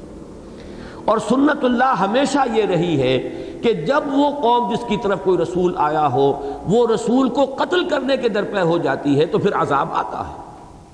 یہ سنت اللہ ہے مستقل۔ جب تک وہ رسول کو قتل کرنے کے درپے نہیں ہوتے عذاب نہیں آتا۔ رسول کو قتل کرنے کا فیصلہ کرتے تھے تو پھر ان کو حکم ہوتا تھا کہ اب تم اس بستی کو چھوڑ کر چلے جاؤ، اور عذاب آتا تھا۔ یہاں پر میں سمجھتا ہوں کہ بالکل وہی سچویشن اس واقعے کے اندر ہمیں نظر آتی ہے، جبکہ وہ دائیں اور بائیں سے غول کے غول، جتھے کے جتھے، اس لیے کہ عظیم جو ہے جمع ہے عزتن کی، عزتن کہتے ہیں ایک جمعیت، ایک گروہ، ایک غول، غول در غول، گروہ در گروہ، دائیں بائیں ہر چہار کی طرف سے پل پڑنے کے لیے وہ آ رہے تھے، جھپٹ رہے تھے۔ تو یہ بعین ہی وہ کیفیت بن چکی تھی کہ جس کے بعد عذاب الہی کا معاملہ جو ہے وہ اس قانون اور سنت الہی کے روح سے بھی عین قرین قیاس تھا۔ لہذا اس وقت اگر حضور صلی اللہ علیہ وسلم کی زبان مبارک سے وہ دعا نکلی ہو کہ پروردگار اب یہ اس انتہا کو پہنچ چکے ہیں، اب ان کی رسی مزید دراز نہ فرما، تو یہ قطعاً کوئی ایسی شے نہیں ہے کہ جو ناقابل قیاس ہو اور اس کے لیے ہمارے ذہن بالکل آمادہ نہ ہو۔ ہمیں ہر وقت اس طبع بشری کو سامنے رکھنا چاہیے کہ بہرحال حضور صلی اللہ علیہ وسلم کا جو مقام اور مرتبہ ہے بحیثیت نبی و رسول، ہم اس کا تصور بھی نہیں کر سکتے، لیکن ہمیں یہ ماننا ہے کہ آپ انسان تھے، گوشت پوشت کے انسان تھے، آپ کے اندر بھی وہ تمام میلانات تھے، وہ داعیات تھے، وہ عواطف تھے، وہ جذبات تھے۔ بچہ آپ کا دم توڑ رہا ہے، آپ کی آنکھوں سے آنسو آ گئے۔ حضرت ابراہیم کا جب عالم نزع تھا آنکھوں سے آنسو آ گئے، لوگ حیران ہوئے ہیں، نبی آپ کی آنکھوں میں آنسو؟ آپ نے فرمایا کہ یہ تو وہ رحمت ہے جو اللہ نے انسانوں کے دل میں رکھ دی ہے، باقی ہم کہتے یہی ہے کہ اللہ ہم تیری رضا پر راضی ہیں۔ ہماری زبان سے کوئی کلمہ جو ہے شکوہ اور شکایت کا نہیں نکلے گا، باقی یہ دل میں جذبات ہیں اللہ نے رکھے۔ حضرت حمزہ کی شہادت پر وہ الفاظ نکل گئے، اما حمزہ تو فلا بواکی لہو، ہائے حمزہ کے لیے تو کوئی رونے والی بھی نہیں۔ یہ الفاظ آپ کے جذبات کی شدت جو ہے، اس کے اندر جو کیفیت ہے، ہیجان جو برپا ہے، وہ محبت تھی، فطری تھی، طبعی تھی، پھر ایمان کی بنیاد پر تھی۔ ان کا جو مقام تھا اسد اللہ و اسد رسول ہی، یہ ساری محبتیں جو قلب محمدی میں تھیں حضرت حمزہ کے لیے علیہ الصلاۃ والسلام و رضی اللہ عنہ، ظاہر بات ہے اس کا اظہار ہوا ہے۔ اما حمزہ تو فلا بواکی لہو، جب سنا ہے انصار نے تو انہوں نے اپنے ہاں سے جا کر خواتین کو بھیجا ہے کہ جاؤ اور تعزیت کرو، اس لیے کہ اس وقت تک مردوں پر بین کرنے کی ابھی اور ماتم کرنے کی ممانعت نہیں آئی تھی، اور یہ عرب کا رواج تھا۔ ان کی خواتین جو ہیں وہ قصیدے کہتی تھیں فی البدیع، اور روتی تھیں اور کپڑے پھاڑتی تھیں اور چیختی تھیں اور چلاتی تھیں، جیسے کہ اور لوگوں کے اندر بھی رواج ہے۔ وہ تو بعد میں اسے روکا گیا، منع کیا گیا، اس وقت تک اس کی مناہی نہیں تھی۔ تو اس کو ہمیشہ ذہن میں رکھیں، اور میں نے آج اس قدر تفصیل سے یہ بات اسی لیے کی ہے کہ یہ تفسیر لوگوں کی ذہن میں بیٹھ نہیں رہی۔ مجھے اندازہ ہوا تھا کہ سال سائل بعذاب واقع، اس میں حضور صلی اللہ علیہ وسلم ہو سکتے ہیں عذاب کا تقاضا کرنے والے، تو میں نے اسی لیے میں یہ کہنے کی ہرگز جرأت نہ کرتا اگر شاہ عبد القادر رحمۃ اللہ علیہ کی رائے تیقن کے ساتھ یہ موجود نہ ہوتی۔ اگر تفسیر کبیر میں امام رازی نے اس رائے کا اظہار، صرف ایک رائے، مختلف آراء، امام رازی کا تو یہ ہے کہ وہ آراء نقل کرتے ہیں، یہ بھی احتمال ہے، یہ بھی احتمال ہے، یہ بھی کہا گیا، یہ بھی کہا گیا، تو انہوں نے بھی ایک احتمال تفسیر کبیر کے اندر دیا ہے کہ اس میں اشارہ حضور صلی اللہ علیہ وسلم کی طرف ہے۔ میرے نزدیک ایک داخلی گواہی موجود ہے سورہ معارج میں، فاصبر صبرا جمیلا، اے نبی صبر کیجئے، بڑا خوبصورت صبر۔ یہ فوراً جو آ رہا ہے، ورنہ اکثر و بیشتر یہ صورتیں اختتام پر جا کر صبر کی تلقین کرتی ہیں، لیکن یہاں فوراً اسی وقت فاصبر صبرا جمیلا انہم یرونہ بعیدا ونراہ قریبا۔ اسی کے لیے ایک دوسری گواہی دیکھیے، ایک جگہ فرمایا گیا ولا تعجل علیہم، اے نبی آپ ان کے بارے میں جلدی نہ کیجئے، اور تعجل علیہم اعلی آتا ہے مخالفت کے لیے، یعنی ان کے خلاف جلدی نہ کیجئے کہ ان کے خلاف اللہ تعالیٰ کا فیصلہ جو ہے وہ فوری طور پر سنا دیا جائے۔ یہ میں اس کا حوالہ بھی آپ کو دینا چاہتا ہوں، یہ سورہ مریم کی آیت نمبر 84 ہے، فلا تعجل علیہم انما نعد لہم عدا، اے نبی آپ جلدی نہ ان کے خلاف کیجئے، ہم ان کی ایک ایک چیز گن گن کر رکھ رہے ہیں، ان کے تمام اقوال، ان کے افعال، گویا کہ ایک ایک چیز کا انہیں بھرپور بدلہ مل جائے گا، سزا مل جائے گی، لیکن اس سزا کے لیے ہماری حکمت میں جو وقت معین ہے وہ وہی مناسب ہے، آپ اس میں جلدی نہ کیجئے۔ فلا تعجل علیہم انما نعد لہم عدا، تو ایک تو خود سورہ معارج میں داخلی گواہی فاصبر صبرا جمیلا، دوسرے یہ کہ جوڑا جوڑا ہے یہ صورتیں۔ اس سورہ مبارکہ کا مثنیٰ جو ہے وہ سورہ نوح ہے، اور سورہ نوح میں حضرت نوح کی دعا جو ہے وہ تو آپ کے علم میں ہے کہ شاید سخت ترین دعا جو کبھی مانگی گئی ہو، بد دعا جو دی گئی ہو۔ اب دیکھیے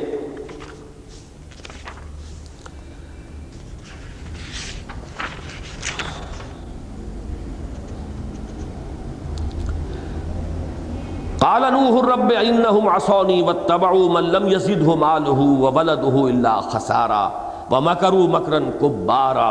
وقالوا لا تذرن آلہتکم ولا تذرن ودا ولا سواعا ولا یغوث ولا یعوق ونسرا وقد اضلوا کثیرا ولا تزد الظالمین الا ضلالا مما خطیئاتہم اغرقوا فادخلوا نارا فلم یجدوا لهم من دون اللہ انصارا وقال نوح رب لا تذر علی الارض من الکافرین دیارا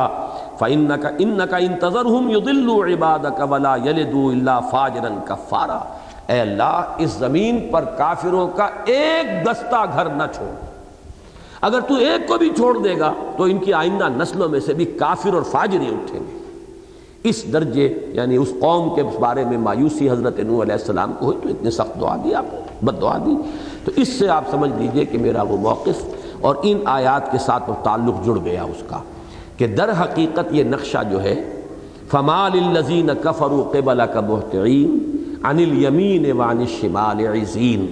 یہ نقشہ اس سیرت کے اس واقعے کے ساتھ جڑتا ہے جس میں کہ حضور پر ہجوم ہوا اور حضور کو قتل کرنے کے لوگ درپے ہو گئے، اگرچہ اس وقت حضرت ابو بکر رضی اللہ تعالیٰ عنہ کے آنے کی وجہ سے۔ دیکھیے مجھے پھر ایک سیرت کا واقعہ یاد آ رہا ہے، حضرت عمر اسی ارادے سے نکلے تھے حضور کو قتل کرنے کے لیے، لیکن بڑی خوبصورتی سے درمیان میں ایک صحابی حضرت حذیفہ بن عتبہ رضی اللہ تعالیٰ عنہ، یعنی یوں سمجھیے کہ ہند کے بھائی ہیں، اور حضرت معاویہ کے والد ابو سفیان ان کے صالح عتبہ کے بیٹے حذیفہ، عتبہ بہت بڑا سردار، وہ ایمان لا چکے تھے، حذیفہ ابن عتبہ۔ اس نے دیکھا تیور حضرت عمر کے بڑے خطرناک ہیں اور جلالی مزاج کا یہ آدمی ہے، اس کو روکنا اس وقت ممکن نہیں ہے، ڈائیورٹ کیا۔ کہاں چلے؟ محمد کو قتل کرنے جا رہا ہوں، میں تنگ آ گیا ہوں، یہ چخ جو 6 برس سے چل رہی ہے، اب میرا تو صبر کا پیمانہ لبریز ہو گیا، دارالندوا جانے، ان کا فیصلہ جانے، میں تو کر گزروں گا۔ ڈائیورٹ کیا کہ کہاں جا رہے ہو، تمہاری تو اپنی بہن اور بہنوئی ایمان لے آئیں۔ فوراً غصے میں آگ لاگ بھبوپا ہو کر جو ہے وہ گئے ہیں،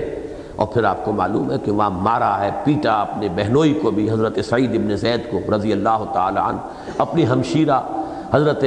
فاطمہ بنت خطاب رضی اللہ تعالی عنہ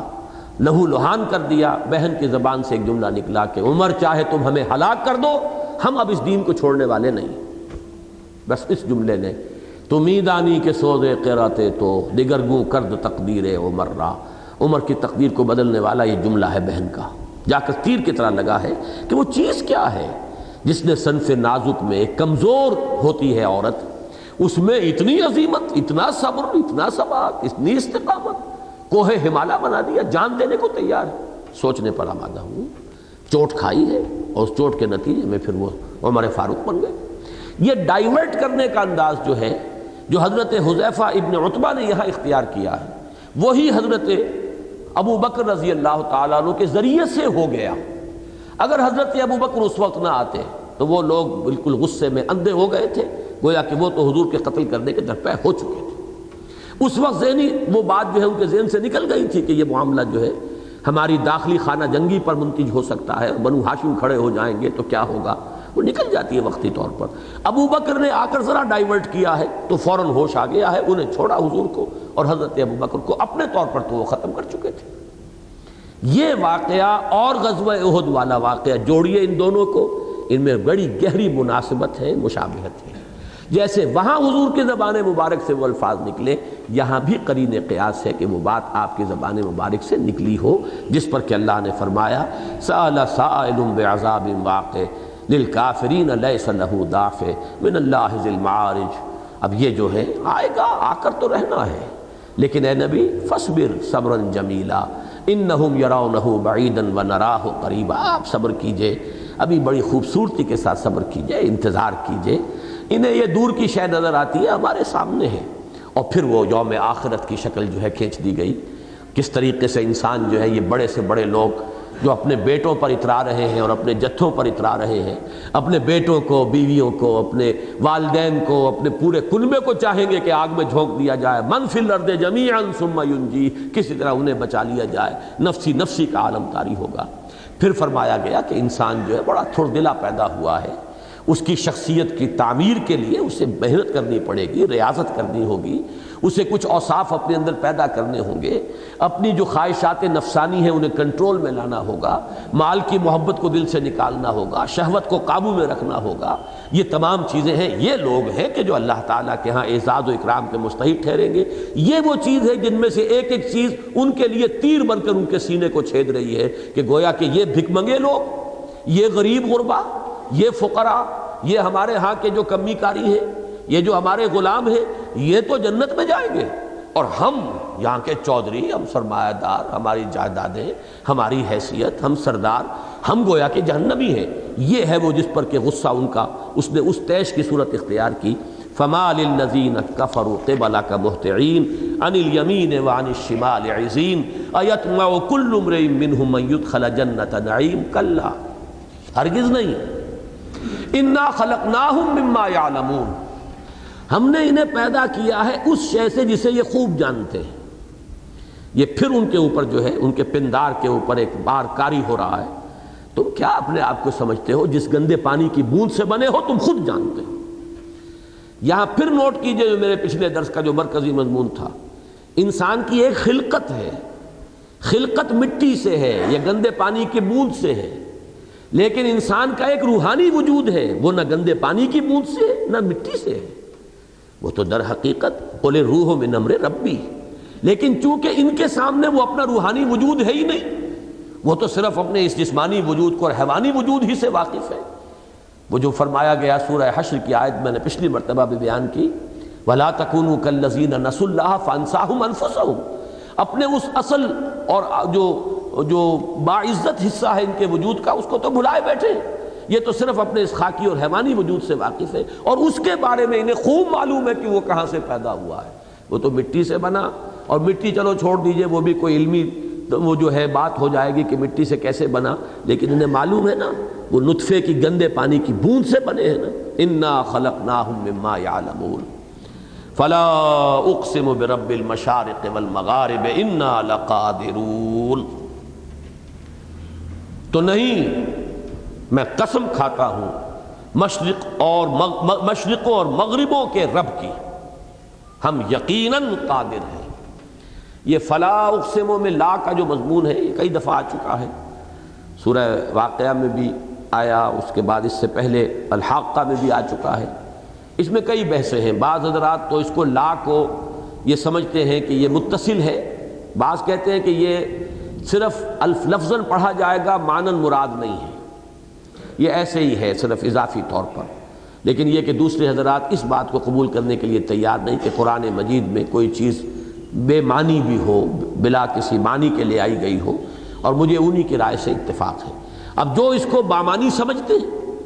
ان کی دو رائے ہیں، ایک تو یہ کہ فلا اقسموں میں قسم نہیں کھاتا، مراد کیا ہے؟ یہ بات اتنی واضح ہے کہ قسم کھانے کی ضرورت ہی نہیں، لشدت وضوح ہی، اس شے کے، اس بات کے نہایت واضح ہونے کی وجہ سے میں قسم کھانے کی مجھے ضرورت ہی نہیں۔ ایک یہ مفہوم ہے کہ آفتاب آمد دلیل آفتاب، اب میں سورج کی موجودگی پر قسم کھاؤں؟ میں کوئی احمق نہیں ہوں، ظاہر بات ہے کہ کوئی ضرورت نہیں قسم کھانے کی، سورج تو خود اپنے وجود کا اعلان کر رہا ہے۔ کوئی شخص اگر ڈٹائی سے انکار کر رہا ہے تو وہ قسم سے بھی نہیں مانے گا، اس لیے کہ جب سورج چمک رہا ہو نصف النہار پر تب انکار کر رہا ہے ایک شخص، تو کسی کے قسم کھانے سے کیسے مان لے گا وہ؟ تو ایک رائے یہ ہے۔ دوسری رائے جو ہے وہ مولانا فراہی کا جو مکتب فکر ہے اور مولانا اصلاحی صاحب نے جسے مزید آگے بڑھایا ہے، مجھے انہی سے اتفاق ہے اس معاملے میں، کہ یہاں لا کے بعد ایک طرح کا وقفہ ہے۔ عربی زبان میں پنکچویشن نہیں ہے، ہمارے ہاں انگریزی میں آپ کو معلوم ہے کوما لگا دیا، نے کے بعد comma, I swear by the day of judgement, نہیں میں قسم کھاتا ہوں۔ یہاں پہ نہیں سے مراد ہوتا ہے کہ جو تمہارے ذہن میں ہے وہ غلط ہے، میں اس کی نفی کر رہا ہوں۔ تم جو کچھ سوچ رہے ہو بالکل پادر ہوا شے ہے، اس کی کوئی حقیقت نہیں، اس کے لیے کوئی بنیاد نہیں۔ نے I swear by the day of judgment, لا اقسم بیوم القیامہ، یہ سورہ قیامہ آ جائے گی، اس میں یہ تفصیل سے مباحث آئیں گے۔ تو یہ لا منفصل ہے، گویا کہ لا علیحدہ پڑھا جائے گا، تھوڑا سا وقفہ۔ فلا اقسم برب المشارق والمغارب، تو نہیں، تم نفی کر رہے ہو آخرت کی، تمہیں اعتماد نہیں ہے آخرت پر، تمہیں یقین نہیں آخرت پر، لیکن میں قسم کھاتا ہوں۔ فلا اقسم برب المشارق والمغارب، اب یہ یہاں پر جمع کی صورت میں آیا ہے، مشرق اور مغرب، مشرقوں اور مغربوں کے رب اور مالک کی قسم کھاتا ہوں۔ قرآن مجید میں یہ واحد میں بھی آئیں گے مشرق اور مغرب، یہ ہر روز کا ہمارا جو مشاہدہ ہے، ایک مشرق ہے ایک مغرب ہے، ہر شخص جو ہے جو دیکھتا ہے سورج شروع جہاں سے طلوع ہوا وہ اس کا مشرق ہے، اور جہاں وہ غروب ہوا وہ مغرب ہے۔ لیکن آپ کو معلوم ہے کہ مشرقین و مغربین یہ بھی آیا، رب المشرقین و رب المغربین، وہ رب ہے مشرقوں کا، دو مشرقوں کا، دو مغربوں کا۔ اس کی تعبیر یہ ہو سکتی ہے کہ ہمارا جو مشرق ہے وہ دوسری دنیا کا مغرب ہے، امریکہ کے لیے وہ مغرب ہے، اور ہمارا جو مغرب ہے امریکنز کے لیے وہی مشرق ہے۔ اس اعتبار سے گویا کہ مشرقین اور مغربین کا تصور ہو جائے گا۔ اور مشارق و مغارب، یہ ہمیں معلوم ہے کہ زمین چونکہ ترچھی ہے، وہ اپنی حرکت کے ساتھ جب آگے جاتی ہے ہر روز نیا مشرق ہوتا ہے۔ زمین کی جو حرکت ہے اسی نقطے پر، ہمارے لاہور کے اعتبار سے اسی نقطے پر سورج جو ہے طلوع نہیں ہوگا کل، جس پر کہ آج طلوع ہوا تھا، اس لیے کہ ہر روز جو ہے اس کی وہ شمالاً جنوباً جو ہے سورج جو ہے سردی کے موسم میں جنوب کی طرف چلا جاتا ہے، گرمیوں کے موسم میں شمال کی طرف آ جاتا ہے۔ ہمارے شمالی کرے کے اعتبار سے، نصف کرہ جو ہے شمالی، اس کے اعتبار سے، جنوبی نصف کرہ کے اعتبار سے ہماری جب سردی ہوتی ہے وہاں گرمی ہوتی ہے، جب ہماری گرمی ہوتی ہے وہاں سردی ہوتی ہے۔ تو اس اعتبار سے گویا کہ زمین کا ہر نقطہ، غور کیجیے گا، زمین کا ہر نقطہ، یہ جو خط سرطان اور خط جدی دو خط ہیں، اس سے آگے سورج نہیں جاتا، نہ اوپر نہ نیچے، ان دونوں کے درمیان ہر نقطہ جو ہے زمین پر وہ مشرق بھی ہے مغرب بھی، اس پر کسی نہ کسی وقت سورج طلوع ہو رہا ہے اور کسی نہ کسی وقت اس پر سورج غروب ہوتا ہے۔ اس اعتبار سے رب المشارق والمغارب یہ جمع کے صیغے میں غالباً صحیح ترین تعبیر یہی ہے۔ فلا اقسم برب المشارق والمغارب، تو نہیں، میں قسم کھاتا ہوں مشرق اور مغرب کے رب کی، انا لقادرون، ہم اس پر یقیناً قادر ہیں، علی ان نبدل خیرا منہم وما نحن بمسبوقین، کہ ہم بدل دیں ان کو ان سے بہتروں سے، یہ اس کی وضاحت کرنی پڑے گی، اور ہم ہرگز عاجز نہیں آئے، ہم پر کوئی سبقت نہیں لے گیا، ہم مسبوق نہیں ہیں، کسی نے ہمیں عاجز نہیں کر دیا ہے، کسی نے ہماری قوت خلاقی کو روک نہیں دیا ہے، کسی نے ہمارے اختیارات کو سلب نہیں کر لیا ہے، ہم قادر ہیں کہ ان سے بہتر کے ذریعے انہیں بدل دیں۔ یہ مضمون بھی مشکلات القرآن میں سے ہے، لیکن الحمدللہ میں اس کو پوری تفصیل سے سورہ واقعہ کے اندر بیان کر چکا ہوں۔ اصل میں ہمارے اکثر مفسرین جو ہیں وہ تو یہاں نبدلہ سے مراد لیتے ہیں دنیا میں آپ کو ہٹانا، کسی اور کو لے آنا۔ یہ تبدیلی ہر وقت ہو رہی ہے، ایک نسل ختم ہوتی ہے دوسری نسل آ جاتی ہے، کبھی ایک قوم ہٹتی ہے دوسری قوم آ جاتی ہے، کبھی ہندوستان پہ ہن آ گئے، کبھی وہ پھر مغلوب ہو گئے، کوئی آریہ آ گئے، آریہ مغلوب ہو گئے، پٹھان آ گئے، ادھر سے عرب آ گئے، جو بھی آئے، تو یہ ہے بدل دینا۔ تو گویا کہ اللہ تعالیٰ کی قوت خلاقی کی طرف اشارہ ہے کہ اے انسانوں، ہم اس پر قادر ہیں، ہم عاجز نہیں آئے ہیں کہ تمہیں ہٹائیں کسی اور کو لے آئیں۔ یہ مضمون بھی قرآن مجید کا ہے، اس میں کوئی شک نہیں، لیکن یہاں یہ معنی مراد نہیں ہے۔ یہاں معنی مراد ہے کہ ہم تمہاری جگہ، تمہاری جو دوبارہ تخلیق ہوگی وہ تم سے بہتر شکل میں ہم کر دیں گے، ہم اس پر قادر ہیں، تمہیں بدل دیں گے بہتر صورتوں میں۔ یہ سورہ واقعہ کے اندر بھی یہ مضمون آیا ہے، نوٹ کر لیجئے۔ وما نحن بمسبوقین علی ان نبدل امثالکم وننشئکم فیما لا تعلمون، ہم اس سے عاجز نہیں آئے ہیں کہ ہم تمہارے جگہ تم جیسے لے آئیں، لیکن مراد کیا ہے؟ آخرت میں تمہاری ہی جیسے انسان پیدا کر دیے جائیں۔ چونکہ یہاں میں اللہ کا شکر ادا کرتا ہوں کہ اگرچہ سورہ واقعہ میں تو مولانا اصلاحی صاحب نے یہ رائے ظاہر نہیں کی اور میرے علم میں نہیں تھا کہ ان کی یہ رائے ہے، لیکن یہاں سورہ معارج میں آ کر جو بات میں کہہ رہا ہوں اس کی طرف مولانا اصلاحی صاحب نے بھی اپنا رجحان ظاہر کیا ہے۔ یہ بات اچھی طرح سمجھ لیجئے، میں وہاں بڑی تفصیل سے بیان کر چکا ہوں اس کو، کہ در حقیقت جب بعث بعد الموت ہوگا تو ہمارے بعین ہی یہی وجود دوبارہ پیدا نہیں کیے جائیں گے۔ یہ بھی جو عام تصور ہے لوگوں کا، اس سے ذرا ہٹ کر بات کر رہا ہوں۔ لوگوں کی ہر ایک کی اپنی ایک ذہنی سطح ہے، لیکن یہ ہے کہ ہم، جیسا کہ میں نے آج شروع میں بھی کہا تھا، میں چاہتا ہوں کہ اب جو بھی باتیں ہیں جہاں تک بھی ذہن پہنچا ہے میں چاہتا ہوں کہ میں آپ حضرات کو منتقل کر دوں، اس کے بعد معلوم نہیں کہ پھر وہ وقت ملتا ہے کہ نہیں ملتا۔ دیکھیے، یہ جسم میرا جو آج ہے یہ وہ نہیں ہے کہ جو 10 سال پہلے تھا۔ اس دنیا میں جسم بدلتا رہتا ہے۔ اب یہ جس نے بایولوجی نہیں پڑھی ہے اسے نہیں پتا اس کا۔ میرا جو خون آج میری رگوں میں گردش کر رہا ہے، چند دنوں کے بعد اس کا ایک ذرہ بھی میرے جسم میں نہیں ہوگا۔ مسلسل خلیے جو ہے وہ مرتے رہتے ہیں، نئے پیدا ہوتے رہتے ہیں، یہ تو مسلسل ہے۔ یہ ہمارا ناخن، کتنی مرتبہ آپ نے اس کو کاٹا ہے، وہ ناخن تو اب نہیں ہے میرے پاس، یہ ناخن تو نیا بن رہا ہے مسلسل، جو پرانا تھا وہ کٹتا چلا جا رہا ہے اور بنتا آ رہا ہے۔ بال ہمارے جھڑ رہے ہیں اور بن رہے ہیں، کھال کے اوپر سے ایپیتھیلیل لیئر جو ہے وہ چھیلی جا رہی ہے، نہیں بنتی چلی جا رہی ہے۔ تمام جتنے ہمارے اعضاء ہیں ان کے اندر جو سیلز ہیں، خلیات ہیں، وہ ختم ہو رہے ہیں، مر رہے ہیں، نئے پیدا ہو رہے ہیں۔ تو در حقیقت ہمارا جو اصل وجود ہے وہ جسمانی نہیں ہے، وہ ہمارا شعور ذات ہے، سیلف کانشسنس، میں، میرا احساس اور میری جو ایک یادداشت ہے، میری میموری ہے، اس کا تسلسل ہے۔ میں جب 5 برس کا تھا اس کے واقعات بھی مجھے یاد ہیں، پھر میں 10 برس کا تھا اس کے واقعات بھی یاد ہیں۔ میری پوری اس میموری کے اندر میری وہ شخصیت کا اور میری یادداشت کا تسلسل جو ہے وہ ہے در حقیقت جو مجھے ایک تشخص عطا کرتا ہے۔ ورنہ میرا یہ جسم یہ تو بدل رہا ہے، ہر آن بدل رہا ہے، ہر آن ہلاکت میں ہے، ہر آن اس کے اندر ایک نئی جو ہے تعمیر ہو رہی ہے، ڈسٹرکشن اینڈ کنسٹرکشن، یہ مسلسل جو ہے وہ اس کی جاری ہے۔ لہذا آخرت میں بھی در حقیقت کنٹینیوٹی ہوگی ہماری اس یادداشت کی، کنٹینیوٹی ہوگی ہمارے اس سیلف کانشسنس کی، وہ ہماری روح اور نفس ان دونوں کا مجموعہ ہے کہ جو جمع کر دیا جائے گا۔ جسم ہمیں عطا کیا جائے گا جو اس جیسا بھی ہوگا، دیکھیے دو جگہ قرآن مجید میں امثالکم آیا ہے اور ایک جگہ پر خیرم منہم آیا ہے. یہاں فرمایا گیا الا نبدل خیرم منہم وما نحن بمسبوقین، ہم بدل دیں انہیں ان سے بہتروں سے، ان سے جو بہتر وجود ہوں گے ان سے. اور دو جگہ پر سورہ واقعہ میں بھی فرمایا وما نحن بمسبوقین الا نبدل امثالکم، تم جیسے. اور سورہ دہر آگے چل کر ہم پڑھیں گے نحن خلقناہم وشددنا اسرہم واذا شئنا بدلنا امثالہم تبدیلا.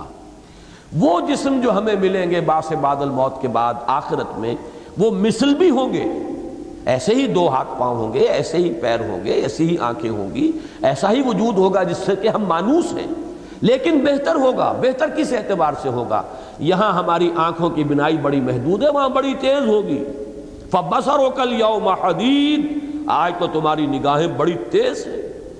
بڑی دور تک دیکھ رہی ہیں. وہاں آگ ہمیں جلائے گی، ہم مریں گے نہیں، معاذ اللہ، ہمیں اللہ بچائے. جو بھی کفار ہوں گے آگ جلائے گی، مریں گے نہیں. جبکہ یہاں جو وجود ہے وہ جھلس جاتا، مر جاتا، ختم ہو جاتا. ثم لا يموت فيها ولا يحيا، وہ نہ اس کے اندر زندہ رہیں گے نہ مریں گے. حالانکہ یہ وجود جو ہے اس کے بارے میں ہم تصور نہیں کر سکتے. تو ایک اعتبار سے مثل ہوگا، ایک اعتبار سے اس سے بہتر ہوگا. مثل ہوگا اپنی ساخت کے اعتبار سے یہی اسی طرح کا جسم، ایسے ہی دو ہاتھ، ایسے ہی دو پاؤں، جن کو کہ ہم سمجھتے ہیں کہ جن سے ہم اپنے آپ کو عبارت سمجھتے ہیں. ہمارا یہ وجود ہوگا، لیکن وہ نیا پیدا کیا جائے گا اور وہ بہت سے اعتبارات سے اس وجود سے، اس جسمانی وجود سے بہتر وجود ہوگا، زیادہ ڈیوریبل ہوگا، زیادہ قوت مقاومت اس کے اندر ہوگی، زیادہ توانائی اس کے اندر ہوگی، جھیلنے کی صلاحیت اس میں ہوگی. یہ ساری چیزیں ہیں کہ جو یہاں ان تین صورتوں میں، سورہ واقعہ، یہ سورۃ المعارج اور سورۃ الدہر کے اندر یہ مضمون آیا ہے. نوٹ کر لیجئے کہ پہلا مضمون بھی غلط نہیں ہے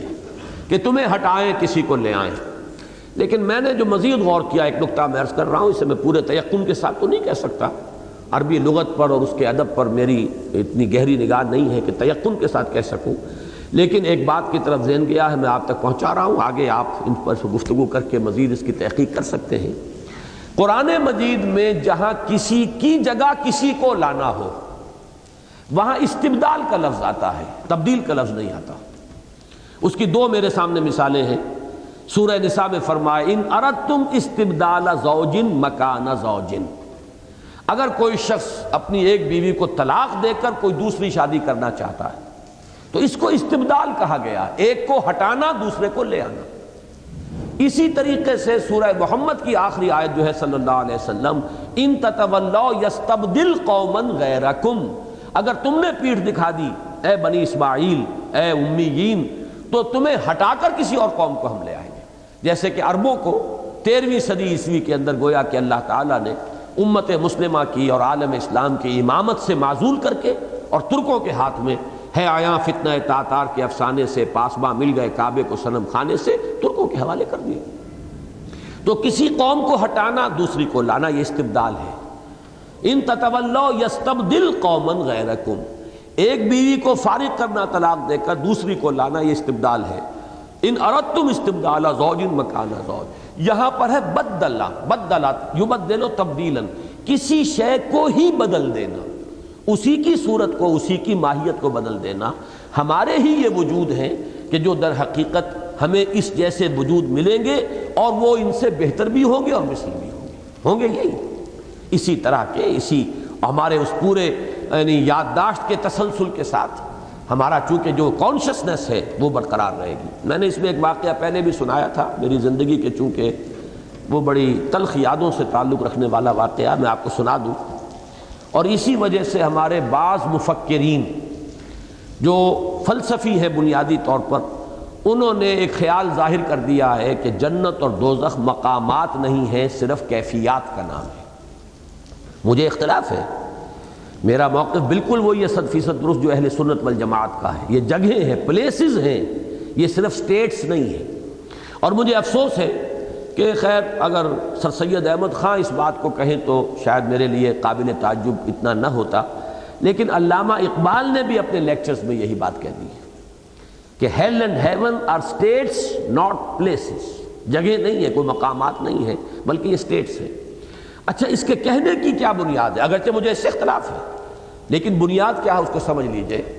کہ در حقیقت اصل اہمیت جو ہے وہ ہمارے شعور کی ہے۔ آپ خواب دیکھ رہے ہیں، خواب میں شیر آپ پر حملہ آور ہوتا ہے، پورے خوف کی وہ کیفیت جو ہے آپ پر طاری ہو جاتی ہے، نہ کوئی شیر ہے نہ کچھ حقیقت ہے، وہ تو اصل میں آپ کا احساس ہے۔ جب احساس پر وہ کیفیت طاری ہو گئی تو گویا کہ اس کا سارا جو اذیت اور کوفت ہے وہ تو آپ کو مل گئی۔ میری زندگی کا واقعہ یہ ہے کہ میرے ماموں صغیر احمد جان صغیر مرحوم، انہیں کینسر ہوا، اور ان کی یہ تھائی بون جو ہے، یہ بڑی ہڈی جو ہے ران کی، اس میں کینسر تھا، شدید درد انہیں ہوتا تھا، چیخیں مارتے تھے۔ اچھا وہ درد کچھ ایسا تھا، ریفرڈ تھا، وہ انہیں یہ محسوس ہوتا تھا کہ وہ ان کا جو پاؤں یہ پاؤں انگوٹھا جو تھا پاؤں کا، وہاں سے وہ درد کی لہر آ رہی ہے۔ یہ ریفرڈ پینس کہلاتے ہیں ہمارے میڈیکل سائنس میں، وہ نروز جہاں سے شروع ہو رہی ہو، محسوس ہوتا ہے کہ وہاں سے یہ درد آ رہا ہے۔ اب ہوا یہ کہ ایمپوٹیشن کر دیا گیا، ان کی ٹانگ کاٹ دی گئی، پوری ٹانگ جو ہے وہ کٹ گئی، بے ہوش کر کے انہیں ایمپوٹیشن ہوا۔ اس کے بعد وہ آ گئے اپنے کمرے میں، اب انہیں پتہ نہیں کہ ان کی ٹانگ کٹ چکی ہے، انہیں کیا پتہ، وہ تو بے ہوشی میں ٹانگ کٹی ہے، اوپر جو ہے پڑا ہوا ہے چادر۔ ہوش میں آ کر وہ یہی کہہ رہے ہیں پکڑو ذرا میرا انگوٹھا، اس میں شدید درد ہو رہا، انگوٹھے کا وجود ہی نہیں،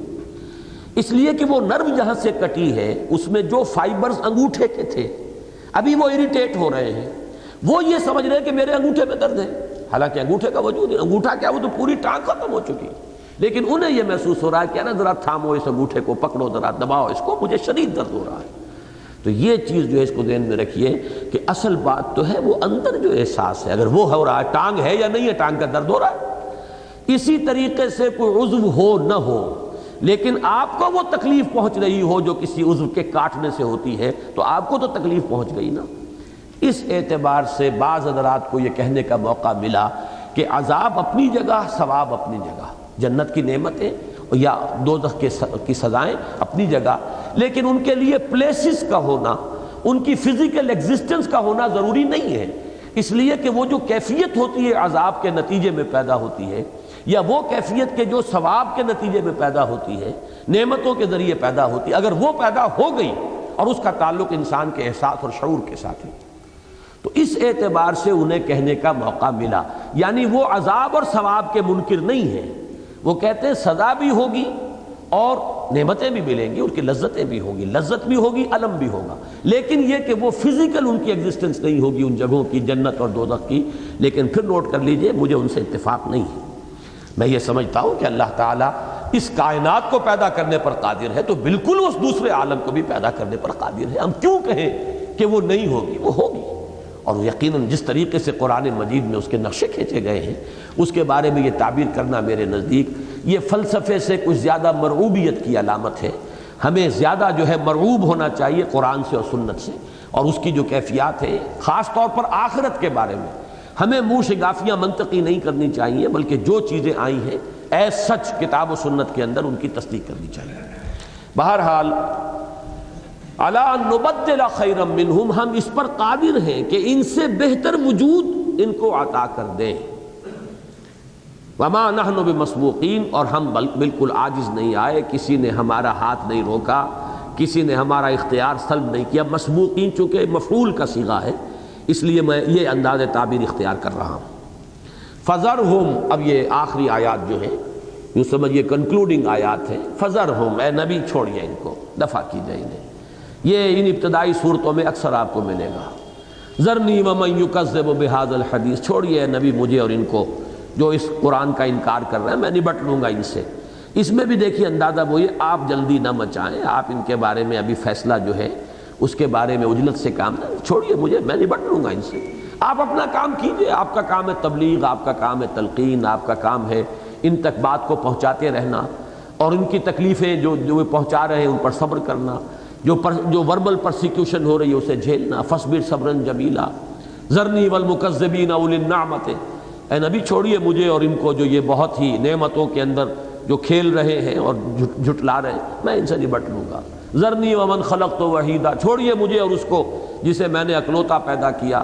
یکا و تنہا پیدا کیا۔ یہ سارا جو ہے ان صورتوں کے اندر یہ لفظ بڑی تکرار کے ساتھ آیا ہے۔ فذرہم، چھوڑیے ان کو اے نبی صلی اللہ علیہ وسلم، یخوضوا ویلعبوا، خوض کہتے ہیں، غور و خوض کا لفظ آتا ہے نا ہمارے ہاں، گہرائیوں میں اترنا، غور اور خوض، یعنی بال کی، جس کو کہتے ہیں بال کی کھال نکالنا، مین میخ نکالنا، ادھر سے ادھر بات سے بات نکال کر ہنسی مذاق۔ حضور صلی اللہ علیہ وسلم کی بات کو سنجیدگی سے سننے کے لیے تیار نہیں تھے، کہیں ہوٹنگ کرتے تھے، کہیں فقرے چست کرتے تھے۔ تو فرمایا چھوڑیے ان کو، دفع کیجئے، ان سے اپنی توجہ کو ہٹائیے۔ ذرہم یخوضوا ویلعبوا، چھوڑیے ان کو، یہ کھیلتے رہیں اور باتیں بناتے رہیں اور ہنسی مسخری کے اندر مشغول رہیں۔ حتی یلاقوا یومہم الذی یوعدون، یہاں تک کہ ان کی ملاقات ہو ہی جائے اس دن سے جس دن کا کہ ان سے وعدہ کیا جا رہا ہے، یعنی قیامت کا دن، وہ جس کا کہ نقشہ جو ہے ابتدا کے اندر کھینچ دیا گیا ہے۔ یبصرونہم یود المجرم لو یفتدی من عذاب یومئذ ببنیہ وصاحبتہ واخیہ وفصیلتہ التی تؤویہ ومن فی الارض جمیعا ثم ینجیہ، وہ جس کا وعدہ ان سے کیا جا رہا ہے، آپ چھوڑیے ان کو، دفع کیجئے، ان کی طرف سے توجہ ہٹا لیجئے، انہیں کھیل کود میں مست رہنے دیجئے، انہیں باتیں بنانے دیجئے، یہاں تک کہ اس دن سے ان کی ملاقات ہو جائے جس دن کا ان سے وعدہ کیا جا رہا ہے یا جس دن کی دھمکی دی جا رہی ہے۔ یوم یخرجون من الاجداث سراعا کانہم الی نصب یوفضون، جس دن کہ یہ نکلیں گے اپنی قبروں سے، اجداث جمع ہے جدس کی، اور جدس کہتے ہیں قبر کو۔ یخرجون من الاجداث سراعا، سراعا سری کی جمع ہے، تیزی کے ساتھ دوڑتے ہوئے نکلیں گے۔ یوم یخرجون من الاجداث سراعا، یہی لفظ آیا ہے سورہ یاسین میں بھی۔ فَإِذَا هُم مِّنَ الْأَجْدَاثِ إِلَىٰ رَبِّهِمْ يَنْسِلُونَ، تو جب وہ پکارا جائے گا اور سور میں پھونکا جائے گا تو یہ اپنی قبروں سے نکل کر اپنے رب کی طرف تیزی سے دوڑ لگائیں گے۔ وہی بات یہاں ہے، فَذَرْهُمْ يَخُوضُوا وَيَلْعَبُوا حَتَّىٰ يُلَاقُوا يَوْمَهُمُ الَّذِي يُوعَدُونَ يَوْمَ يَخْرُجُونَ مِنَ الْأَجْدَاثِ سِرَاعًا كَأَنَّهُمْ إِلَىٰ نُصُبٍ يُوفِضُونَ، ایسے وہ دوڑیں گے جیسے کہ کسی نصب شدہ چیز یا نشان یا استھان یا بت کی طرف دوڑ لگائی ہوئی ہو۔ یہ جو وفظ کا مادہ آتا ہے جس سے ایفاز ہے، یوفضون، یہ بھی تیزی کے ساتھ دوڑنے کے لیے۔ اور نصب نصیب کی جمع ہے، نصیب جو ہے فعیل کے وزن پر، یہ فاعل اور مفعول دونوں کے معنی دیتا ہے۔ یہاں مفعول کے معنی میں منصوب، جس چیز کو گاڑ دیا جائے، نصب کر دیا جائے۔ تو دوڑ لگانے کے لیے بھی کوئی نشان مقرر کر لیا جاتا ہے کہ آؤ دوڑ لگائیں، کون پہلے پہنچتا ہے۔ اسی طرح بتوں کے استھان، چونکہ بت بھی نصب کیے جاتے تھے، زمین میں گاڑے جاتے تھے، یا پتھر جو ہے علامت کے طور پر گاڑ دیے جاتے تھے، وہ بھی نصب ہے۔ تو جیسے اس کی طرف رخ کر کے لوگ دوڑ لگاتے ہیں، ایسے ہی یہ اس روز اپنی قبروں سے نکل کر بھاگیں گے اور دوڑیں گے۔ خاشعۃ ابصارہم ترہقہم ذلہ، ان کی نگاہیں جھکی ہوئی ہوں گی شرم سے، خجالت سے، پشیمانی سے۔ ترہقہم ذلہ، ان پر مسلط ہو چکی ہوگی ذلت، اور یوں سمجھیے کہ رسوائی اور سخت قسم کی پشیمانی۔ رہق کا لفظ آتا ہے کسی کا زیادتی کرنا،